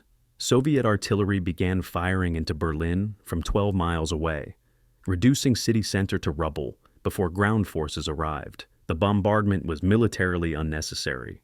It served intimidation and revenge. German civilians huddled in basements while their city was systematically destroyed. Soviet forces encircled Berlin completely by April 25th, trapping 340,000 German defenders and 2 million civilians. The siege became street-by-street warfare. Soviet infantry cleared buildings room by room. German defenders, including Volkssturm militia of old men and Hitler Youth children, fought from rubble. Soviet casualties mounted at rates exceeding worst battles of previous years. Urban warfare negated Soviet advantages in tanks and artillery. Soldiers died fighting over individual buildings with no strategic value. But Stalin's deadline loomed. Berlin must fall by May 1st. The political dimension extended beyond Berlin. Soviet forces prioritized capturing Prague, Vienna, and other capitals, regardless of military logic. Vienna, Austria's capital, fell on April 13th after brutal urban combat. The city had limited military importance but enormous political significance. Soviet occupation of Austria balanced Western occupation of Italy and positioned Soviet forces in Central Europe. Similarly, Soviet forces raced toward Prague in early May. Even as Germany collapsed, the goal was reaching Prague before American forces, who'd already liberated Western Czechoslovakia, could claim the capital. Soviet forces reached Prague on May 9th, the day after German surrender, in operations that cost thousands of Soviet lives for purely political objectives. These casualties could have been avoided by waiting days for German surrender. Stalin chose speed over Soviet lives. The contrast with Western Allied strategy was stark. Eisenhower focused on destroying German military forces while minimizing Allied casualties. Territory mattered less than defeating German armies. Soviet strategy prioritized territorial control, accepting heavy casualties to capture politically significant locations before Western forces arrived. Neither approach was inherently superior. They reflected different strategic priorities. Western allies, with smaller forces and democratic governments accountable to public opinion, minimized casualties. The Soviet Union, with unlimited manpower and totalitarian control, maximized territorial gain. Churchill understood Stalin's calculation and urged Western forces to race for Berlin, Vienna, and Prague. Eisenhower and Roosevelt rejected Churchill's advice, seeing it as unnecessary risk and potential source of friction with Soviets. The decision handed Stalin political victory by allowing Soviet occupation of Eastern European capitals. The April 25th Elbe River meeting between American and Soviet forces symbolized both alliance success and coming division. American and Soviet soldiers met at Torgau, Germany, cutting German forces in two. Photographs showed smiling Americans and Russians shaking hands, celebrating common victory. Behind the celebrations, both sides viewed each other with suspicion. Soviet political officers warned troops against fraternization. American soldiers were shocked by Soviet behavior toward German civilians. The mutual suspicion that had characterized the entire alliance intensified as victory approached. Soviet forces had suffered 27 million casualties defeating Germany. American casualties in Europe totaled approximately 400,000. The imbalance in sacrifice created Soviet resentment. Why should the West claim equal credit when Soviet blood had purchased victory? Western leaders worried that Soviet sacrifice would justify Soviet expansion. Both sides were right to be concerned. By late April, Stalin's strategy had succeeded. Soviet forces occupied Eastern Europe from Baltic to Balkans. They stood at the Elbe facing Western forces. Berlin's fall was days away. The political map of post-war Europe was being drawn by military occupation. Churchill's warnings about Soviet expansion were proven correct, but Western willingness to prevent it was absent. No one, not Churchill, not Truman, not Eisenhower, was prepared to fight the Soviet Union to liberate Eastern Europe from Soviet occupation. The Red Army had paid in blood for the right to occupy the conquered territory. Western protests were diplomatic theater. Stalin had positioned the Soviet Union to dominate half of Europe through military facts on the ground that politics couldn't change. The road to Berlin revealed how war's final campaigns were shaped more by post-war considerations than military necessity. Germany was defeated by February 1945. The subsequent 3 months of fighting served primarily to determine occupation zones and spheres of influence. Hundreds of thousands died in battles whose outcomes didn't affect Germany's defeat, but determined Europe's post-war division. This wasn't unique to the Eastern Front. Western Allied operations in Germany also served political purposes, but Soviet operations explicitly prioritized political objectives over military efficiency or casualty minimization. Berlin had to fall by May 1st for propaganda. Prague had to be captured before Americans arrived. Vienna must come under Soviet control. These objectives cost Soviet lives measured in the tens of thousands. Stalin considered the cost acceptable. The political benefits of occupation justified military losses. That calculation characterized Stalin's war leadership. Ruthless prioritization of political outcomes, acceptance of any cost in Soviet lives, and understanding that military victory was meaningless without political control of conquered territory. The road to Berlin was paved with Soviet bodies, but it led to Soviet dominance of half of Europe for the next 45 years. April 30th, 1945, 2:15 in the afternoon. Adolf Hitler sat in his bunker beneath the Reich Chancellery, listening to reports that Soviet forces were 300 yards away. Artillery fire shook the bunker. Dust fell from concrete ceilings. The man who'd launched the greatest war in history prepared to end his life rather than face Soviet capture. Outside, Berlin burned. Soviet forces fought building to building through rubble that no longer resembled a city. Tank shells fired point-blank into structures. Infantry cleared rooms with grenades and submachine guns. Bodies littered every street. Civilians huddled in basements, trapped between Soviet attackers and German defenders. Hitler had promised that Berlin would be defended to the last building, the last room, the last man. For once, his orders were being followed literally. At 3:30 that afternoon, Hitler shot himself. His body was burned in the Chancellery Garden. Soviet forces discovered the remains days later. The Battle of Berlin continued. Hitler's death changed nothing tactically. The city would fight for another 2 days before surrendering. The battle's outcome had been inevitable from the moment it began. What remained was determining the cost. The Battle of Berlin was militarily unnecessary. Germany was already defeated, its armies in tatters, industrial capacity destroyed, population starving. Berlin's capture would end the war days or weeks sooner than alternative strategies, but at genocidal cost. Soviet High Command estimated the operation would cost 100,000 casualties. Marshal Georgy Zhukov estimated 80,000 dead. The estimates proved nearly accurate. 81,000 Soviet soldiers died in 16 days of combat, the highest casualty rate per day of any Soviet operation. The battle was fought not for military necessity, but for political symbolism and Stalin's ego. Berlin had to fall to Soviet forces. It had to fall by May 1st for propaganda purposes. It had to be destroyed so thoroughly that German militarism could never rise again. These objectives justified any cost in Soviet lives. April 16th through April 20th. The approaches to Berlin cost Soviet forces their highest casualties. Silo Heights, a defensive position east of Berlin, was held by German forces who understood this was their last battle. They fought with desperation born of hopelessness. General Gotthard Heinrici, commanding German forces, had prepared defenses in depth, using every natural feature. German artillery, though outnumbered 10-1, was positioned in concealed locations. 85mm anti-aircraft guns, lowered to horizontal position. Destroyed Soviet tanks at ranges where Soviet return fire was ineffective. Hitler Youth battalions armed with Panzerfaust rockets attacked Soviet armor from rubble. Old men and boys died stopping tanks with weapons they barely knew how to use. Soviet forces advanced through these defenses using their standard method. Overwhelming artillery preparation followed by mass infantry assault. Casualties were acceptable because reserves were available. Zhukov threw in his reserves prematurely, violating Soviet operational doctrine because Stalin's deadline loomed. By April 20th, Soviet forces had broken through to Berlin's suburbs, but they'd lost 30,000 men doing it.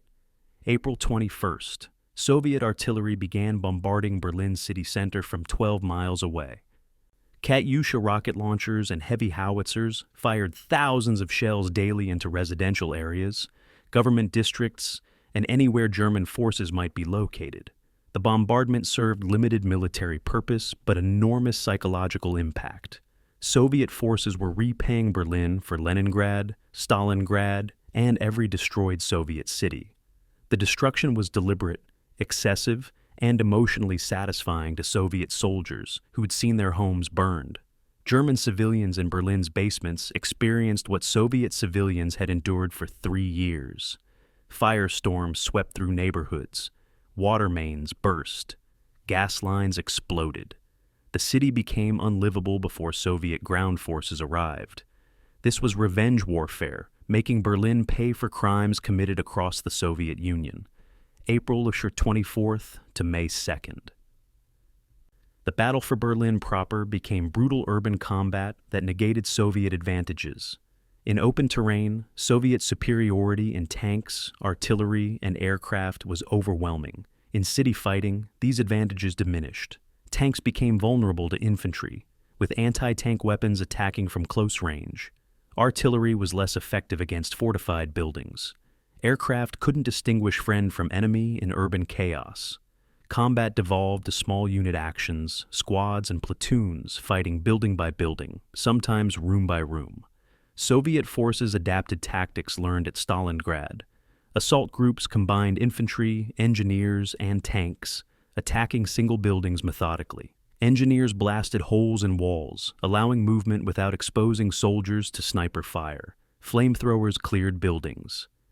Artillery fired point-blank into structures from hundreds of meters away. Progress was measured in city blocks captured per day. German defenses were organized in concentric rings. The outer ring, the S-Bahn railway line, fell quickly. The inner rings, centered on government district, held longer. German forces included Wehrmacht regular units, SS fanatics, Volkssturm militia, and Hitler Youth children. Quality varied wildly. SS units fought with skill and ferocity. Volkssturm, old men with obsolete rifles, collapsed under assault. Hitler Youth, indoctrinated teenagers, attacked Soviet tanks with suicidal courage.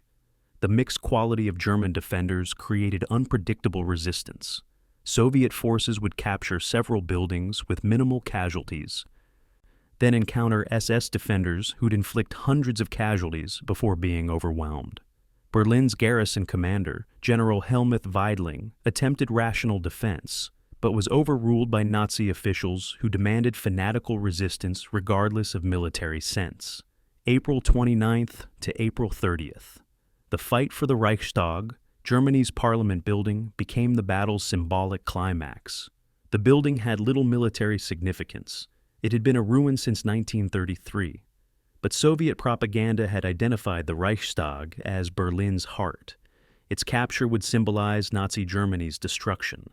Soviet forces assigned to capture it were told they'd achieve immortality. The building was defended by SS troops who understood its symbolic importance. They'd fortified it thoroughly, positioning machine guns to cover approaches, mining entrances, preparing for siege. Soviet assault troops attacked repeatedly, suffering heavy casualties. Artillery reduced the building to a shell. Soviet soldiers fought through rooms filled with rubble. Finally, on April 30th, Soviet troops reached the roof. Sergeant Meliton Kantaria and Lieutenant Alexei Berest raised the Soviet flag over the Reichstag. Photographers staged the scene multiple times to get the perfect image. The photograph became iconic, reproduced millions of times as symbol of Soviet victory. It was propaganda, but it was also real. Soviet forces had captured Berlin's symbolic center. May 2nd, 1945. German forces in Berlin surrendered. General Weidling, recognizing further resistance, was murder, not defense. Ordered capitulation, despite Hitler's orders to fight to annihilation. 320,000 German troops became prisoners. German military casualties exceeded 125,000. Civilian casualties were estimated at 125,000, making Berlin one of history's deadliest urban battles. The city was rubble. Soviet artillery and air attacks had destroyed 70% of buildings. Infrastructure was demolished. Bodies lay everywhere. German soldiers and civilians mixed with Soviet dead. The smell of death hung over the city for months. This was total war's culmination, urban combat that destroyed everything involved. The conduct of Soviet forces during Berlin's capture became one of the war's darkest chapters. Soviet soldiers, having fought across Europe to reach the enemy's capital, engaged in systematic rape, looting, and murder.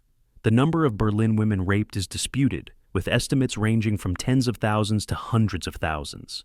Age was no protection. Girls and elderly women were attacked. Soviet officers sometimes attempted to maintain discipline, sometimes participated, often simply ignored the atrocities. The violence reflected combination of revenge, broken discipline, and tacit permission from Soviet leadership that treated German suffering as just punishment.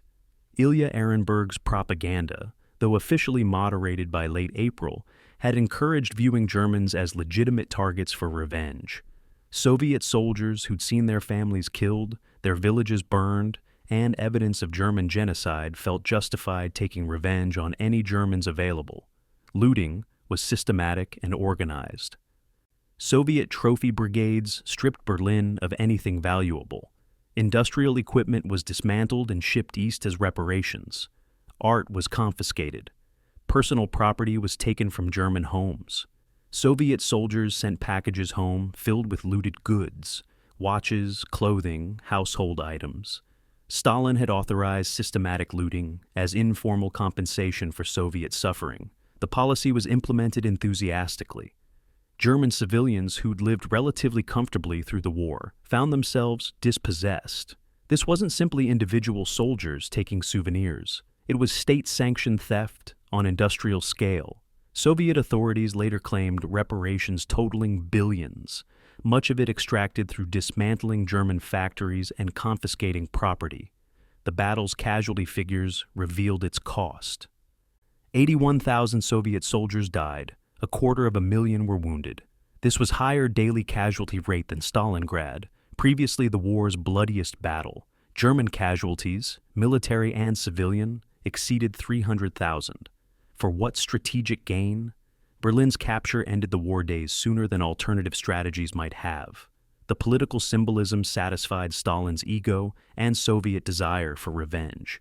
But the human cost was staggering, particularly given that Germany had already lost. Soviet generals later admitted the battle could have been fought differently, with siege and negotiated surrender rather than assault. But Stalin wanted Berlin destroyed, wanted Germany to pay in blood, wanted the world to see Soviet power demonstrated through Germany's capital's total destruction. He got his wish.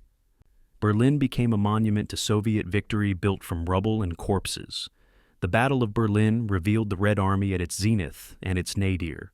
Soviet forces demonstrated ability to mobilize overwhelming strength, coordinate complex urban operations, and sustain combat despite appalling casualties. Soviet soldiers showed courage, endurance, and determination that defeated the German military on its home ground. These same forces committed atrocities, looted systematically, and treated German civilians as subhuman enemies deserving any suffering. Both realities were true. The Red Army that captured Berlin was simultaneously liberator and conqueror, victim seeking justice and victimizer, inflicting revenge. Understanding Berlin requires holding these contradictions together. Acknowledging that Soviet soldiers were capable of both heroism and horror, often simultaneously. The final battle of Europe's war was morally complicated, strategically questionable, and humanly devastating. It was also inevitable. The road from Moscow to Berlin, paid for with 27 million Soviet lives, ended in the destroyed capital of the enemy that had started the war. Soviet soldiers raising their flag over the Reichstag believed they'd earned the right to destroy Berlin through their suffering. They were right. They were also responsible for what they did with that right. History judges both the victory and its cost. May 9th, 1945, 1 in the morning Moscow time. General Wilhelm Keitel, representing defeated Germany, signed the instrument of unconditional surrender in Soviet headquarters in Berlin. Soviet Marshal Georgy Zhukov accepted the surrender on behalf of the Allied powers. The ceremony was deliberately scheduled for May 9th Moscow time, so that victory would be celebrated on that date in the Soviet Union, creating a separate Soviet Victory Day distinct from Western Viola Day on May 8th. It was a small gesture that symbolized larger divisions. The war in Europe had ended. The alliance that won it was already fracturing. Outside, Soviet soldiers celebrated in Berlin's ruins. They'd survived. They'd won. They'd destroyed the enemy that had invaded their homeland. The cost had been almost incomprehensible, but victory was real. In Moscow, Stalin prepared victory celebrations that would emphasize Soviet achievement while minimizing Western contributions. The narrative of the Great Patriotic War was being written even as the war ended. June 24th, 1945. Moscow hosted a victory parade that demonstrated Soviet military power and political priorities. Marshal Zhukov, on a white horse, reviewed Soviet troops marching through Red Square. 200 captured Nazi battle standards were thrown at the base of Lenin's mausoleum in choreographed humiliation. Tank divisions rolled through Moscow's streets. Artillery pieces and Katyusha rocket launchers passed by the reviewing stand. Tens of thousands of soldiers marched in perfect formation. This wasn't just victory celebration. It was demonstration that the Soviet Union had emerged from the war as a military superpower. Western leaders who doubted Soviet capacity to fight had been proven wrong. The Red Army that had collapsed in 1941 had become the most powerful land force in the world. Stalin's speech at the parade was carefully calibrated. He praised the Soviet people's sacrifice. He mentioned the Red Army's heroism. He said almost nothing about Western Allied contributions, ignoring the Lend-Lease aid, the strategic bombing campaign, and the Western Front that tied down German forces.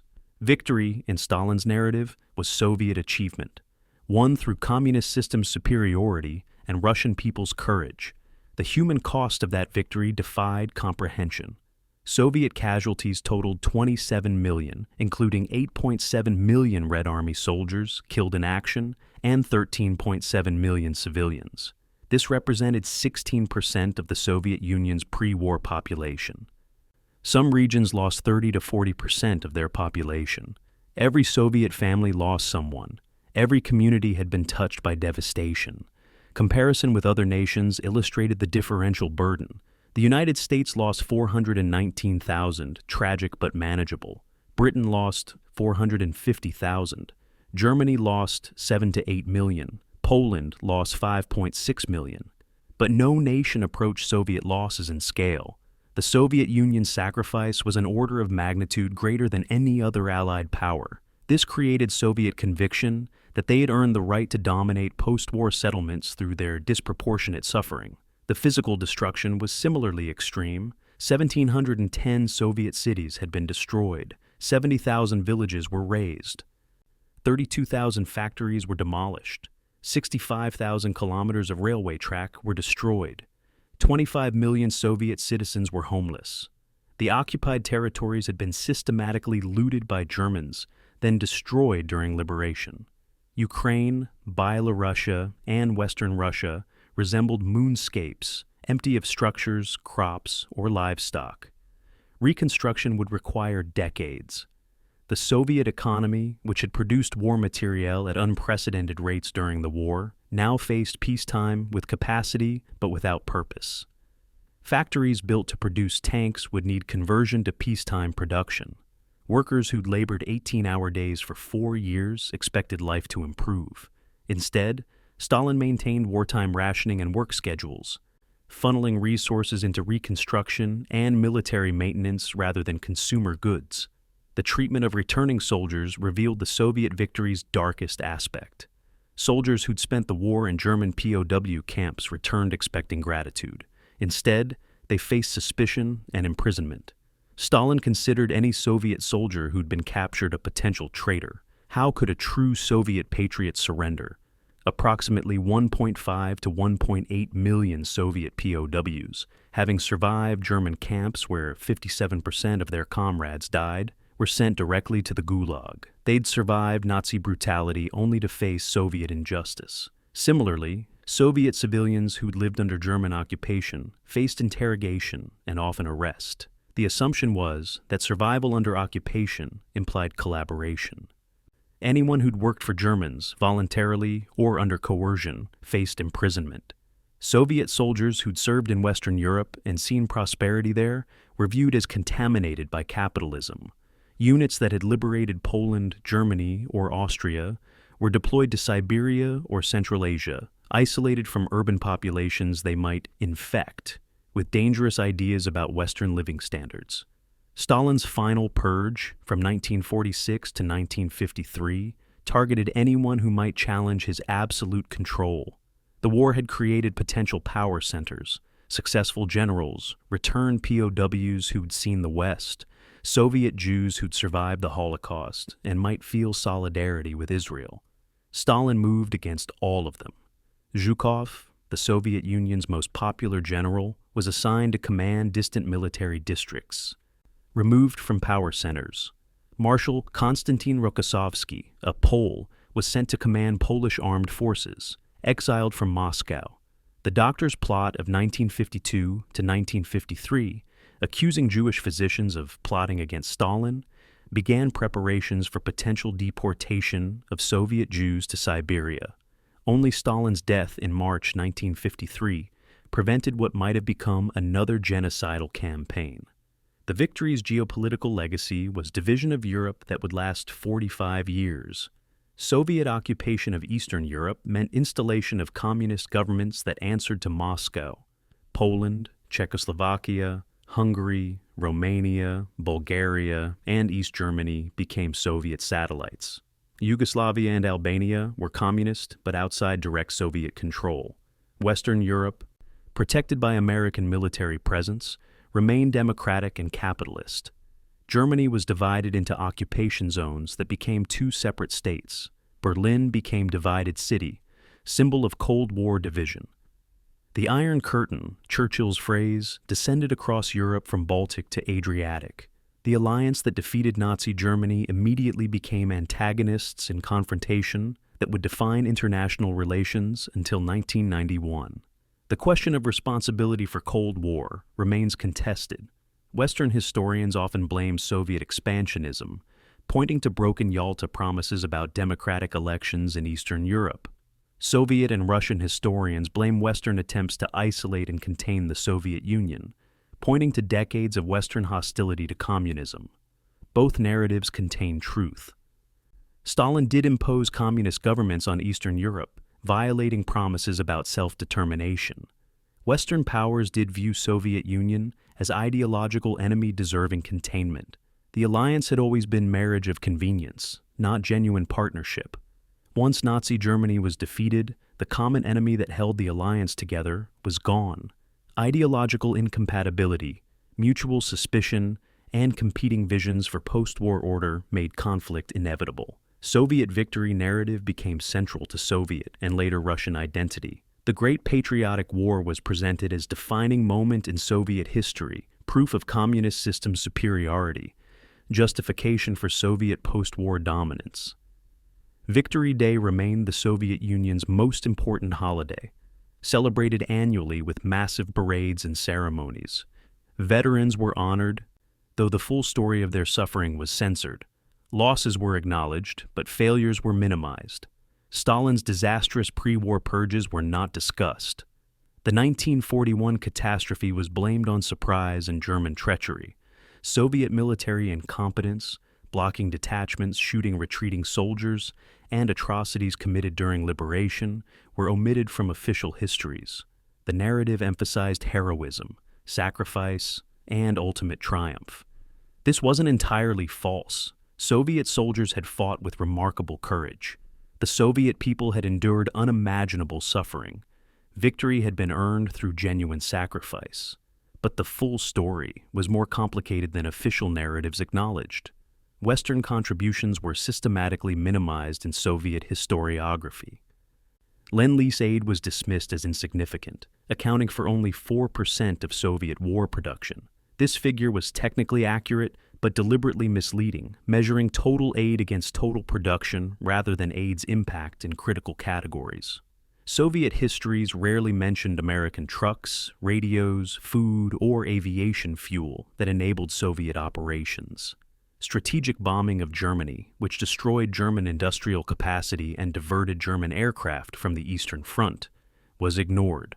The Western Front in France from June 1944 onward, which forced Germany to fight on two fronts, was treated as irrelevant. Soviet histories presented the war as essentially Soviet victory, with Western allies playing supporting role at best. This narrative served political purposes, justifying Soviet dominance in Eastern Europe and minimizing debt to capitalist powers Stalin now opposed. The Soviet Union emerged from World War II as superpower, with strongest land army in the world, enormous territorial gains, and sphere of influence covering half of Europe. These gains came at cost that still staggers imagination.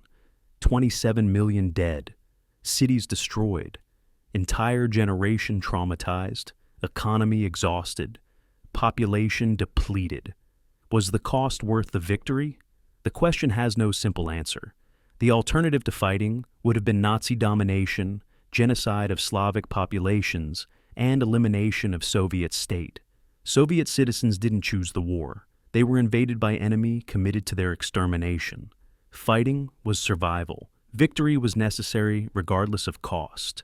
Yet the victory was hollow in ways. Soviet citizens liberated from Nazi occupation fell under renewed Stalinist repression. Eastern Europeans escaped Nazi genocide only to face Soviet occupation.